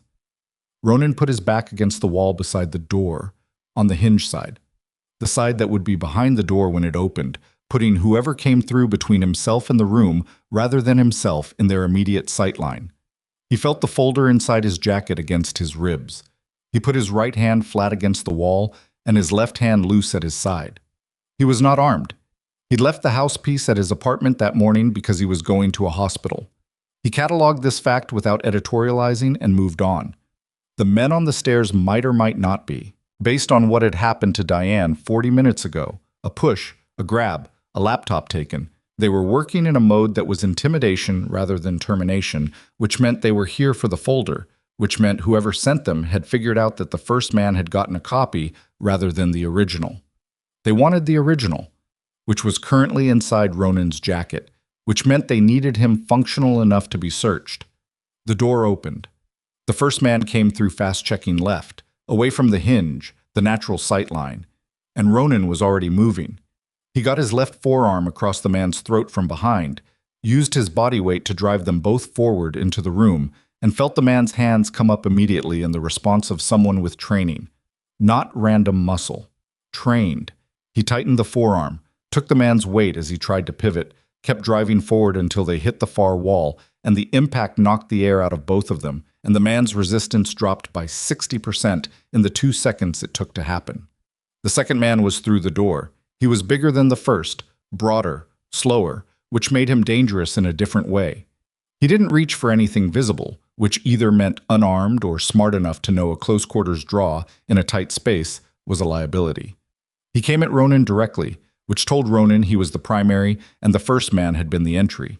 Ronan released the first man and moved laterally, which bought him approximately 1 second of the larger man's recalibration, and used it to put the kitchen island between them. The first man was down on one knee, not out, coughing and orienting. The second man circled the island with the patient, considered movement of someone who intended to make this thorough. "We don't want you," the second man said. His voice was flat and without regional accent, the voice of someone who'd lived in enough places that the geography had been sanded out of it. "Give us the folder and walk away." "No," Ronan said. The second man looked at him. He had a broad, square face that had been hit many times and bore the record of it, asymmetric, thick through the brow, the kind of face that had learned to receive impact and absorb it as information rather than damage. He was in his 40s. He wore no jewelry, no identifying marks, nothing that caught light or snagged memory. The civilian equivalent of operational dress. "You don't understand the situation," the man said. "I understand it fine." Ronan was watching both of them, the downed man at his peripheral left and the primary directly ahead. "You work for someone above Hale, someone who's been running this operation for 6 years and doesn't want Raymond Colt's documentation reaching a federal contact. And you've been sent here to recover the physical record that your first man didn't find because he was in too much of a hurry and didn't check the freezer." Something shifted in the primary's face, a micro-recalibration. He hadn't expected that specific sequence of facts. "Which means," Ronan continued, "that I already know more than you want me to, which changes the math on what leaving me functional accomplishes." He watched the man's hands. "So let's skip the part where you try to scare me and get to the part where you decide whether this is worth what it's going to cost." The primary came over the island. He was fast for his size, which Ronan had anticipated, and strong in the specific way that came from years of using strength as a primary tool, which meant he telegraphed the grab by loading his shoulder. Ronan went under it, took the man's extended arm at the wrist and elbow, and used his own forward momentum against him in a way that put the man's face into the edge of the counter with a sound that was not subtle. The man went down heavily. Not out. These were not men who went out easily, but down and significantly reorganized. The first man was back up. He had a knife. Not a weapon he'd been holding since entry, which meant he'd been carrying it concealed and had taken the time to draw it while Ronan was engaged with the primary, which confirmed the training read. He held it correctly, low, edge out, arm slightly bent, and he was between Ronan and the door. From behind the refrigerator, no sound. Diane was still. Ronan looked at the knife, at the man holding it, at the primary on the floor, already moving his hands under him to push back up. He thought about the folder inside his jacket, and about Diane Mercer behind the refrigerator, and about a 7-year-old girl in a house on the other side of the city with a stuffed rabbit and worn socks and a mother who made peanut butter toast every morning. He thought about all of it in the compressed, simultaneous way of a mind that was operating at its edge, and he made the calculation that was available to him. Then his phone, vibrating in his pocket, which he couldn't answer. Then, from outside, from the street, from the cold, rainy dark of Calvary Road, the sound of engines. Multiple engines. Early engines. The first man's eyes moved to the window. 1 second, just one. But it was the 1 second that Ronan needed to close the distance and take the knife hand at the wrist, with both of his, and apply the kind of pressure to the joint that the joint was not designed to experience from that direction. The knife hit the kitchen floor. The man made a sound that was short and controlled, and then reached for Ronan with his other hand, and they went into the wall together, and Ronan ended it with an elbow that was very deliberate and very final. The man sat down. The primary was up on one knee, hand to his face, blood from his nose in a thin line down to his jaw. From the street, the engines were stopping. Doors, boots on wet pavement, multiple sets, the particular rhythm of men moving with purpose and coordination. The primary looked at the window, at Ronan, at his partner on the floor. He processed the arithmetic of the situation with the speed of someone whose profession required fast math in exactly these circumstances. He stood up. He straightened his jacket. He looked at Ronan with an expression that was not angry and not afraid, and was something colder than either, the professional acknowledgement of a situation that had shifted outside his authorized parameters. "This isn't finished," he said. "No," Ronan agreed. "It isn't." The primary went to his partner, got him upright, and moved them both toward the door with the deliberate efficiency of a controlled withdrawal. They went down the stairs. Ronan listened to their footsteps, still measured, still unhurried, which was the most disciplined and most frightening thing about them, until they were gone. He stood in the kitchen for 3 seconds with his hands at his sides and his breathing working to normalize and a deep, spreading ache across his right forearm where the primary had caught him once in the initial engagement. Not broken. He could tell the difference. But tomorrow it was going to have strong opinions. "Diane," he said. "Here." She came out from behind the refrigerator. She looked at the man's partner's knife on the kitchen floor and at the blood on the counter edge and at Ronan's forearm, and she said, "You should ice that." "Later," he said. Walt was first through the door, then 2 men Ronan knew from chapter Garrett's old crew, which under normal circumstances would have given him pause. But right now he was counting bodies and counting allies and maintaining the distinction between those two categories as a secondary problem. Walt took in the kitchen in one sweep, looked at Ronan, looked at Diane, looked at the knife on the floor. "You're both standing," Walt said. It was not a question, it was a relief stated as a fact. 2 men. They're gone." Ronan was already moving toward the door. "Which way did they go?" "East on foot," one of the chapter men said from the doorway. "Got into a car at the end of the block.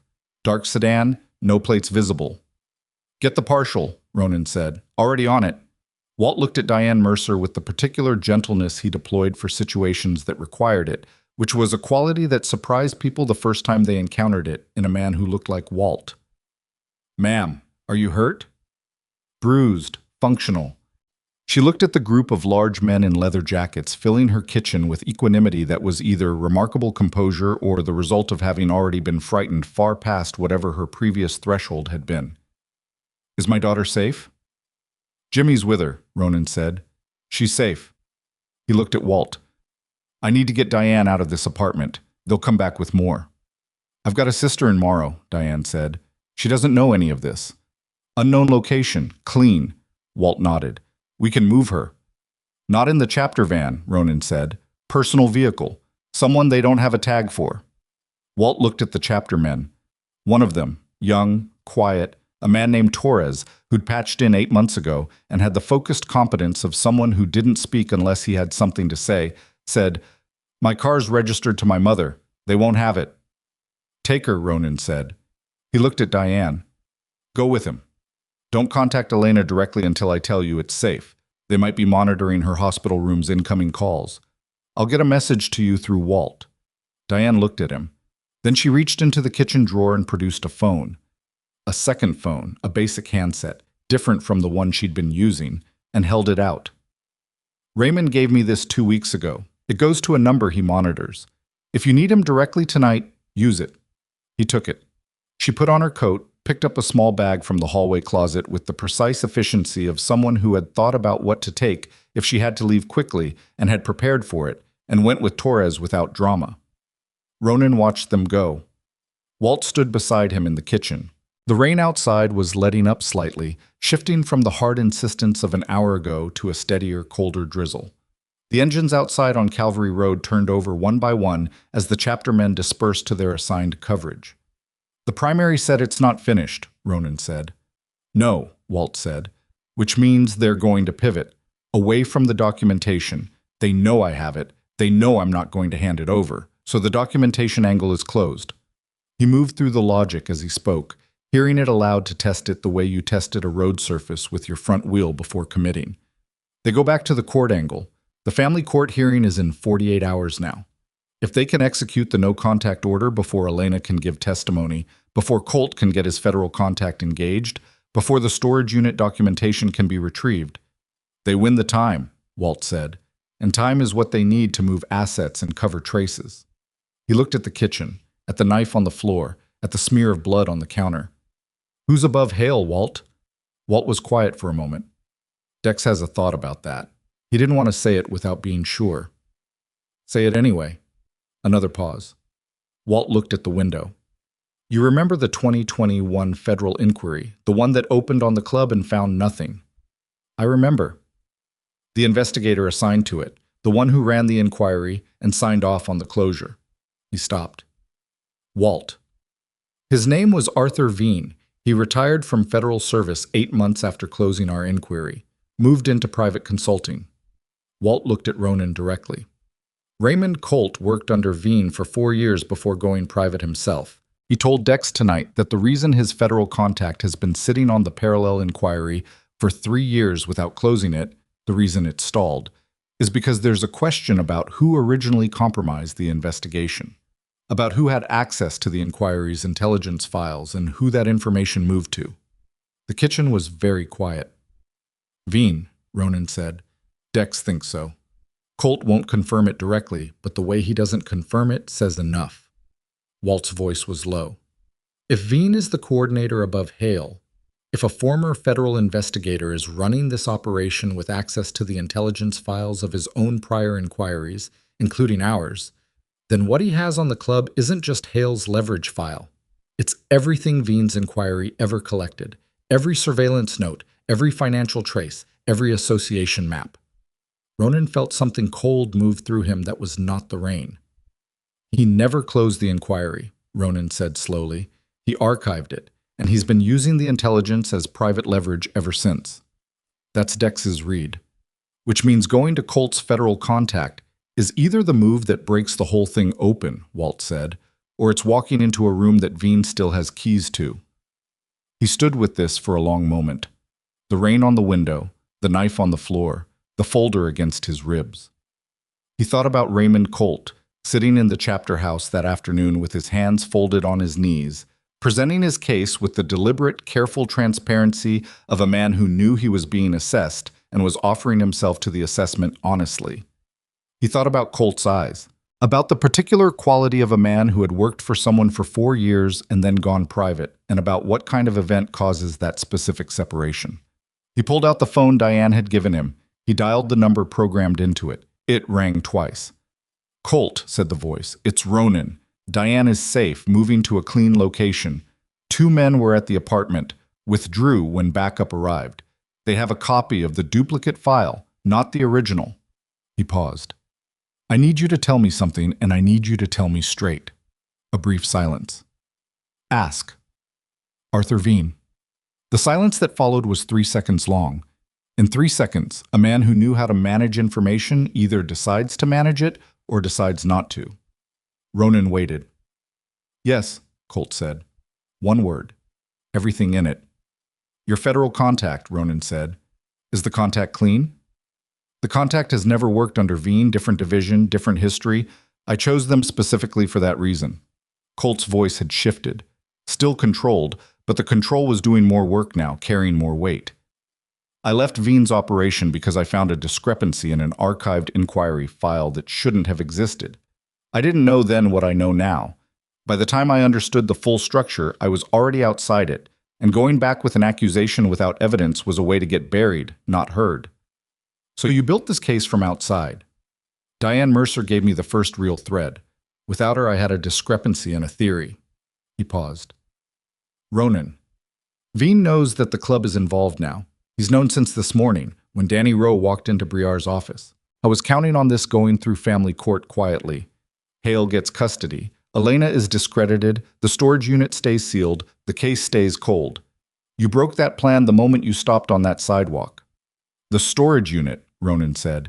If we can get into it before Hale empties it, how long does he have? He can't move on it tonight. Hale himself is currently under informal surveillance by my contacts team, who've been in position since I made the call 2 hours ago. He can't go to the unit without compromising himself. But in the morning, once Briare has had time to file emergency motions and create legal noise, we go tonight, Ronan said. Silence. Ronan, a storage unit is private property. Without a warrant. Colt. He said it with the flatness of a man closing a debate that was already over. Two men just had a knife in Diane Mercer's kitchen. The family court hearing is in 48 hours. If you need the connection between Hale and Veen in front of a federal judge before that hearing runs, what time do you have to file? A pause. 6 a.m. tomorrow. To get an emergency stay on the family court proceeding. He checked the time. 11:47 p.m. You'll have it by 4, he said, and ended the call. He looked at Walt. Walt looked back with the expression of a man who has followed another man into difficult places before, and is assessing whether this is another one of those times or something categorically different. He took the measure of it for 3 seconds. How many? Walt said. 2. Quiet. People who know what they're doing around a lock. Torres won't be back in time, but I've got Hicks. He pulled out his phone. And Ronan, yeah. Dex said if you move on that unit, you're moving alone. Club can't be officially associated with, I know. Which means if it goes wrong, I know what it means. He looked at Walt. Are you coming? Walt pocketed the phone. I drove 45 minutes in the rain to an apartment on Calvary Road on 20 minutes' notice, he said. What do you think? Portsmouth Avenue was on the west side, the industrial stretch where the city's texture changed from residential density to the wider, darker spaces of warehouses and commercial storage, and the occasional all-night operation running behind chain link and floodlights. The storage facility at the far end was the type that had existed in every mid-size American city since the 1980s. A long, low building divided into numbered units, each with its own roll-up door, the whole thing enclosed by a fence with a coded gate and a security camera positioned at the entrance that swept a predictable arc every 40 seconds. They went in from the back fence. Hicks, 44, former Army, current club member whose particular skill set was the reason Dex kept him close and never asked him directly to enumerate it, handled the fence in 30 seconds. Walt kept watch on the street side. Ronan moved along the back wall of the unit building with the folder still inside his jacket and the rain at a steady drizzle, and the particular focus of a man who is fully committed to a direction and is now simply executing. Unit 14 was third from the east end. The lock was a heavy-duty combination padlock, not the standard facility lock, which meant Hale had replaced it. Personal security measure. The kind of decision that confirmed the unit contained something worth the upgrade. Hicks looked at the lock and looked at Ronan and held up 4 fingers. 4 minutes. It took 3. Ronan lifted the roll-up door slowly, controlling the sound, and the darkness inside met the ambient wet light of the facility's perimeter floods, and showed him a space approximately 10 feet by 12. A shelving unit against the left wall. 2 metal filing cabinets, both locked. A plastic storage box on the floor. He turned on the small flashlight Hicks had provided and moved to the filing cabinets first. The second one opened to a key he found taped to the underside of the shelving unit's top shelf. Not clever, but confident. The hiding place of someone who believed the physical location was the primary security rather than the concealment within it. The files inside were physical records. Printed documents, organized in labeled folders. The kind of paper trail that couldn't be deleted remotely or corrupted digitally. Transaction records. Property deeds with dual ownership notations. Wire transfer confirmations. And at the back of the second drawer, in a folder with no label, a series of photographs and printed email exchanges between an email address that used an Arthur Veen adjacent alias and a series of accounts that the financial records in the front of the drawer connected directly to Hale's operational accounts. Ronan went through it with the methodical speed of a man looking for the specific rather than the comprehensive. He found what Colt had described, the direct financial connection, in 6 minutes. He photographed every relevant page with the camera on the prepaid Diane had given him.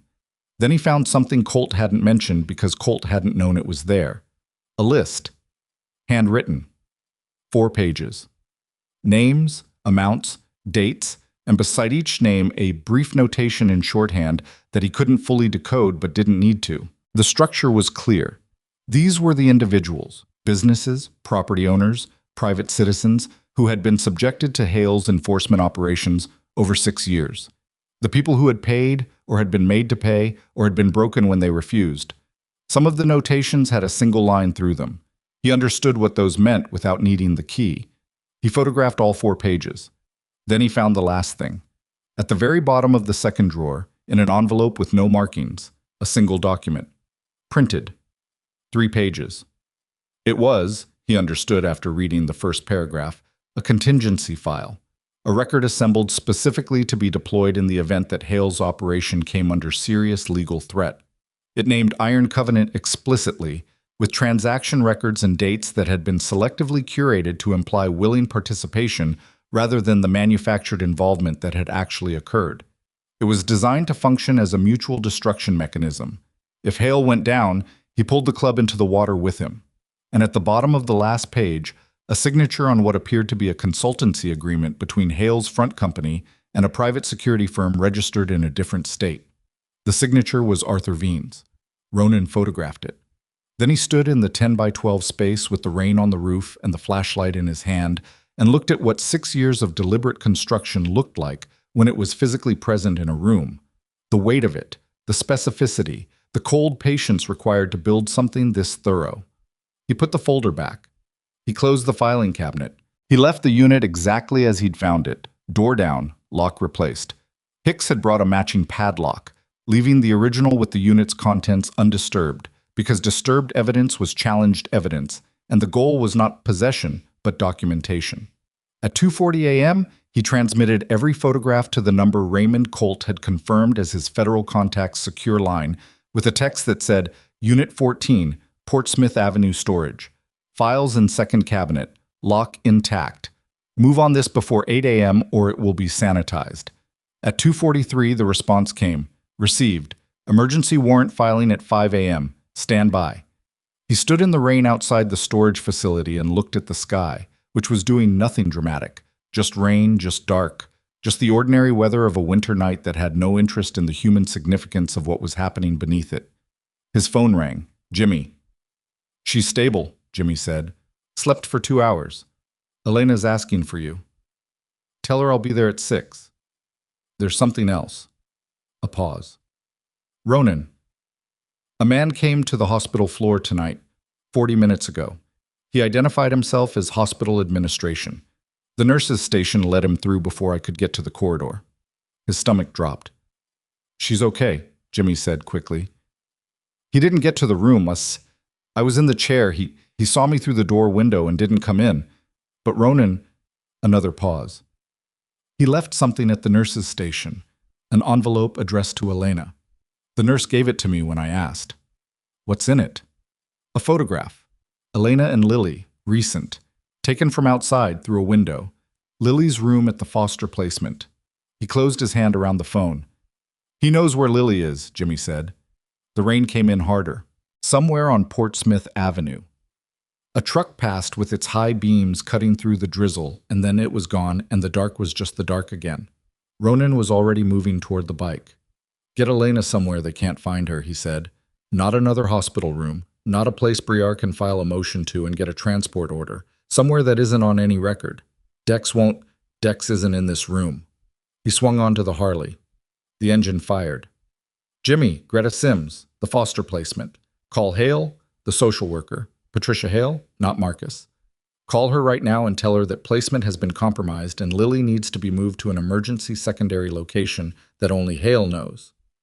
And if she won't move her without documentation, tell her a man with a photograph of that child taken through her bedroom window is the documentation. He put the bike into gear. I'll be at the hospital in 20 minutes. He rode. The city at 3 a.m. was stripped down to its skeleton. Empty intersections, the occasional lit window, the infrastructure of ordinary life running its maintenance cycle while the humans slept. He rode through it with the engine loud in the quiet and the rain on his face, and the particular feeling of a situation that had been a series of individual problems for 3 days, finally revealing itself as a single, unified pressure applied from a direction he'd been facing all along. 48 hours to the family court hearing. Arthur Veen's signature on a document in a storage unit on Portsmouth Avenue. A photograph of Lily Mercer taken through her bedroom window. And somewhere in this city, a man who had spent 6 years building a structure specifically designed to survive exactly this kind of threat who had resources and legal counsel and corrupted federal intelligence files and a network of operatives who had already sent men to an apartment on Calvary Road and a hospital floor tonight, who was now fully aware that the variable he hadn't accounted for was not going away. Ronan came off the bridge onto the hospital access road and pushed the bike to its limit on the straight, and felt the speed the way he felt it when it was not recreational, as a tool, as a statement, as the physical expression of a refusal to slow down. His phone buzzed on his wrist strap. A text. He didn't read it while moving. He pulled into the hospital lot, killed the engine, checked the phone. Unknown number. Not either of the previous prepaid patterns. 3 words. He's in court. He stared at it. Then his phone rang, Colt's number, and he answered it before the second ring. Briar filed an emergency motion 40 minutes ago, Colt said without preamble, his voice carrying the specific controlled tension of someone who had been running his own all-night operation and had just received information that changed the shape of it. He moved the family court hearing. It's not in 48 hours. Emergency motion granted. It's been rescheduled to 8 a.m. tomorrow morning, 6 hours from now. A pause. And Ronan, Briere filed for an emergency custodial transfer. He's asking the court to grant Marcus Hale interim physical custody of Lily Mercer pending the full hearing on grounds that the current placement has been compromised by your involvement. He stood in the hospital parking lot in the rain with his phone against his ear. Veen called the move, he said. Has to be. Briare doesn't take that risk on his own at 3 in the morning without a guarantee of the outcome. Which means Veen has a line to the judge. I don't know that yet. You need to know it by 6 a.m. I'm working on it. 6 hours. The warrant filing at 5, the court at 8.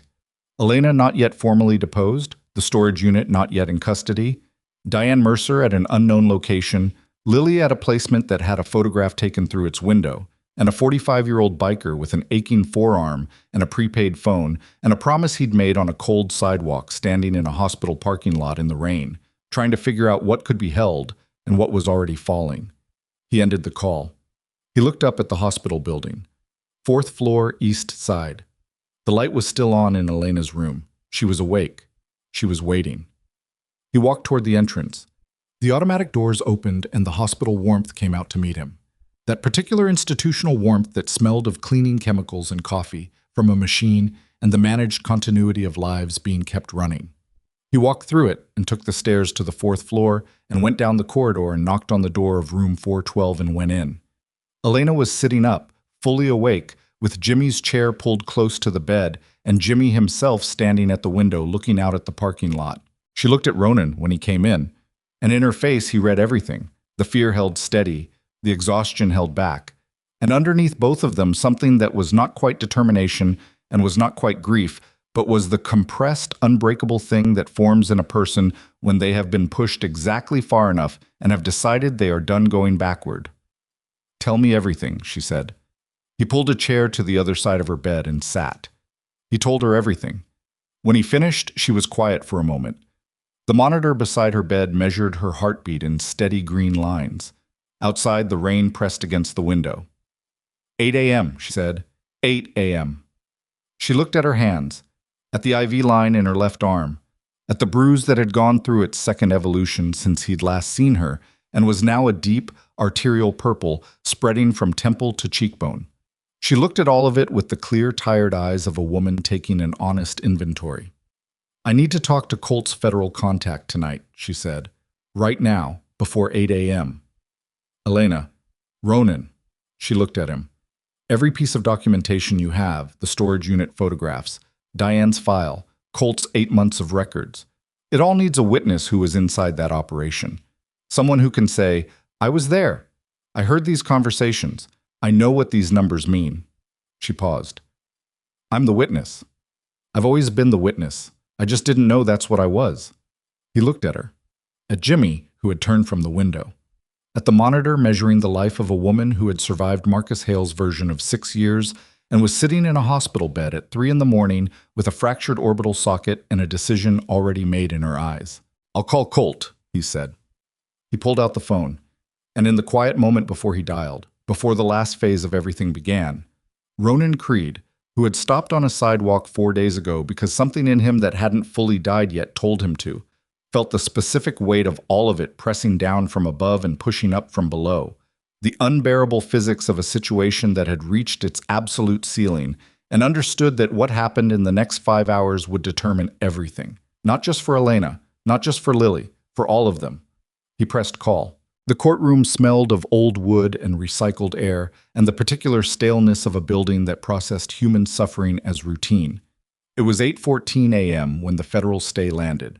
Ronan was sitting in the second row of gallery seats when the clerk approached Judge Harlan Voss at the bench and handed him a document with the quiet urgency of someone delivering information that required immediate processing.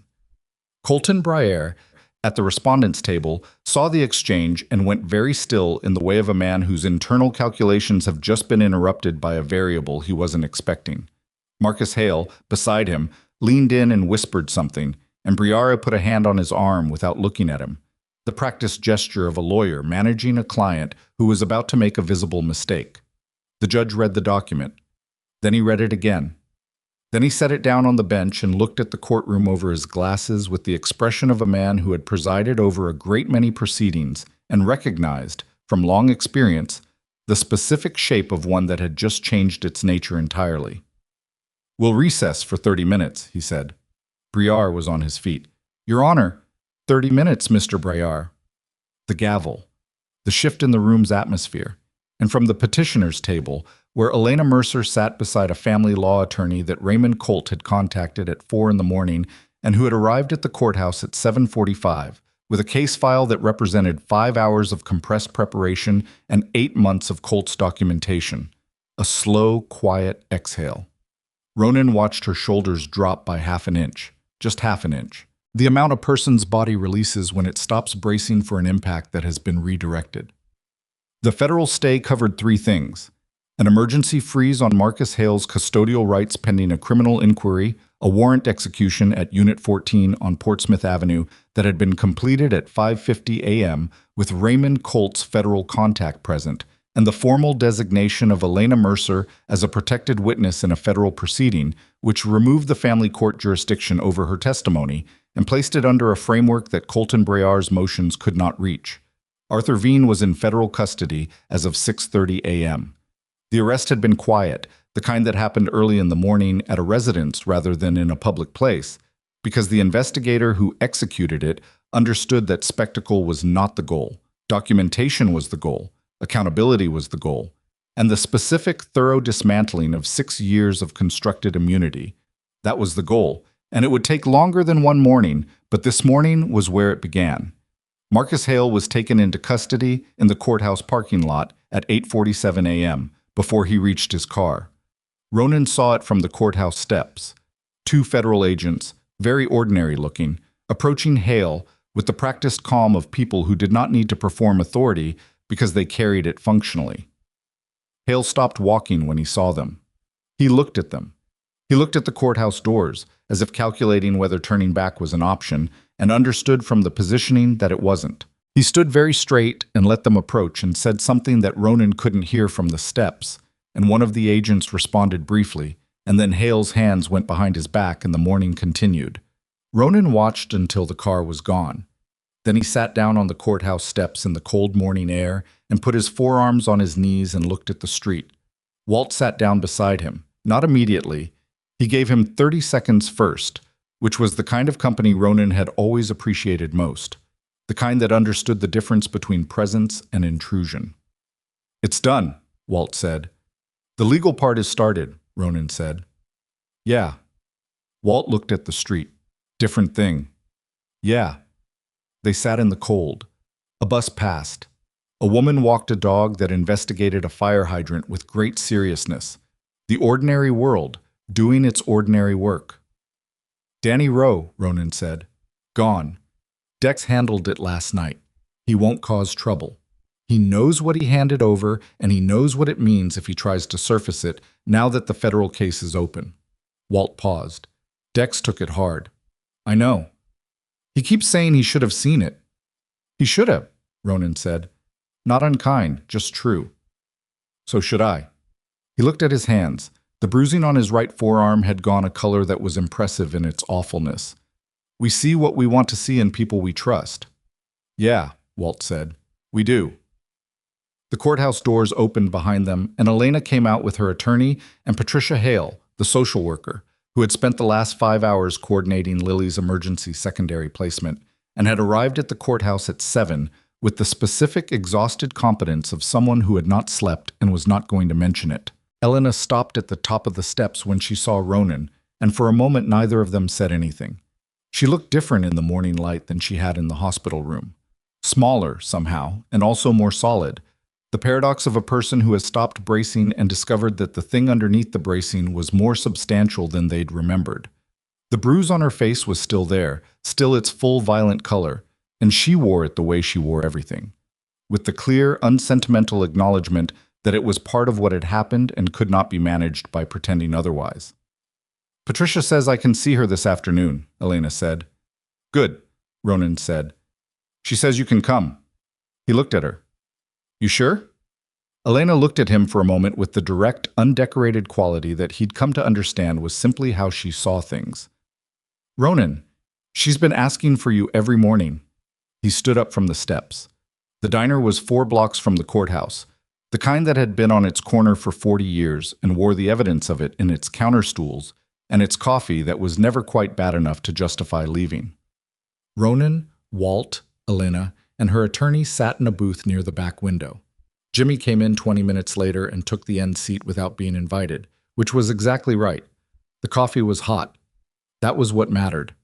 Elena wrapped both hands around her cup and looked at the table for a moment in the particular silence of someone taking inventory, counting what remained, what had been lost, what needed to be rebuilt from the ground up. Then she looked up at Ronan and said, What happens to you now? What do you mean? The club. The 2021 inquiry reopening. Veen had files on Iron Covenant. Colt's contact has the full context, Ronan said. The manufactured participation, the timeline of when Dex shut the arrangement down. It won't be clean. Nothing this complicated comes out clean. But the club knew what it knew when it knew it, and what it did when it found out. He turned the coffee cup in his hands. We'll be all right.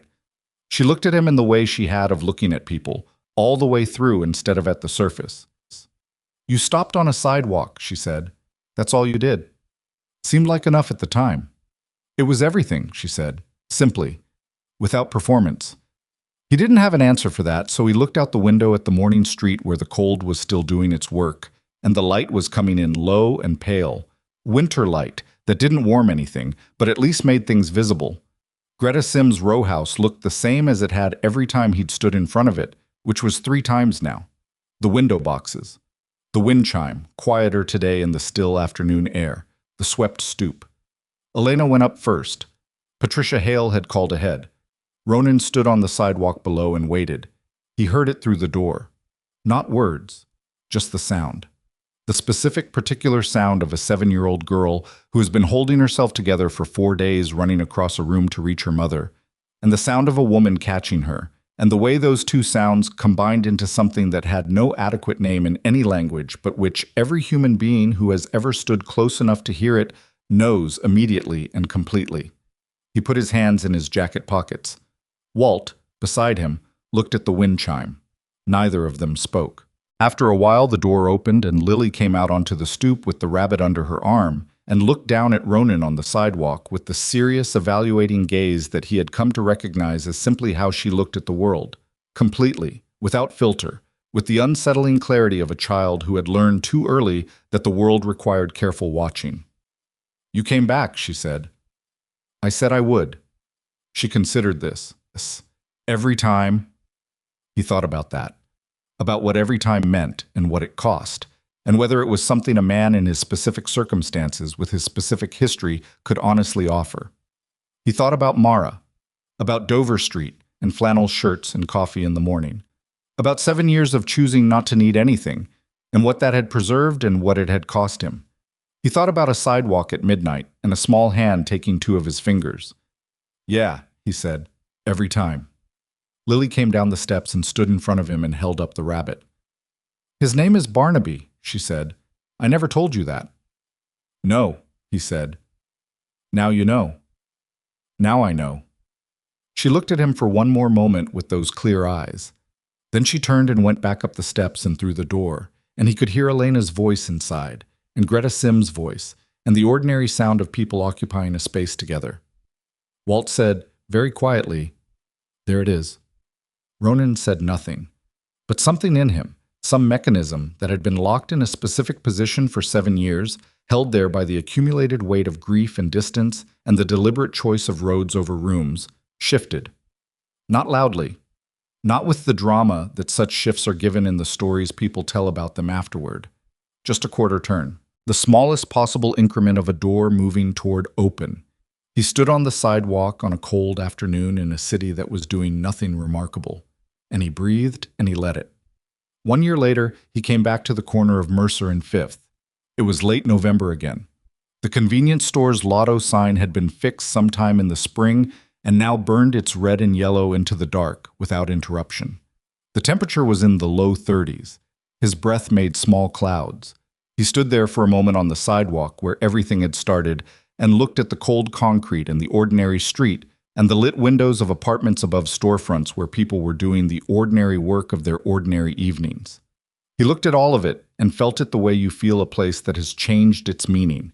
Not erased, not romanticized, but held differently, the way a scar holds the memory of a wound and the proof of survival simultaneously. His phone buzzed. "Elena. Lily wants to know if you're coming for dinner Sunday. She's been asking since Tuesday." He looked at the message, at the street, at the fixed lotto sign burning steadily in the dark. He typed back, "Tell her yes." He put the phone in his pocket and stood on the corner for one more moment. The Harley was parked half a block back. The engine was cold. The night was cold. Everything was cold in the way that winter was cold, completely, without apology, without the suggestion that it would be otherwise. But he was warm enough. He walked back to the bike, swung on, started the engine, and rode. The sound of it carried down the empty street and then turned the corner and faded, the way sound does in cold air, cleanly, completely, until there was nothing left of it but the silence it had displaced, which eventually filled back in, and the street was just a street again, and the night was just a night. And somewhere in the city, a woman made peanut butter toast every morning without fail, and a small girl carried a rabbit named Barnaby, and a man who had stopped when everyone else drove past kept showing up, every time, the way he said he would. That was all.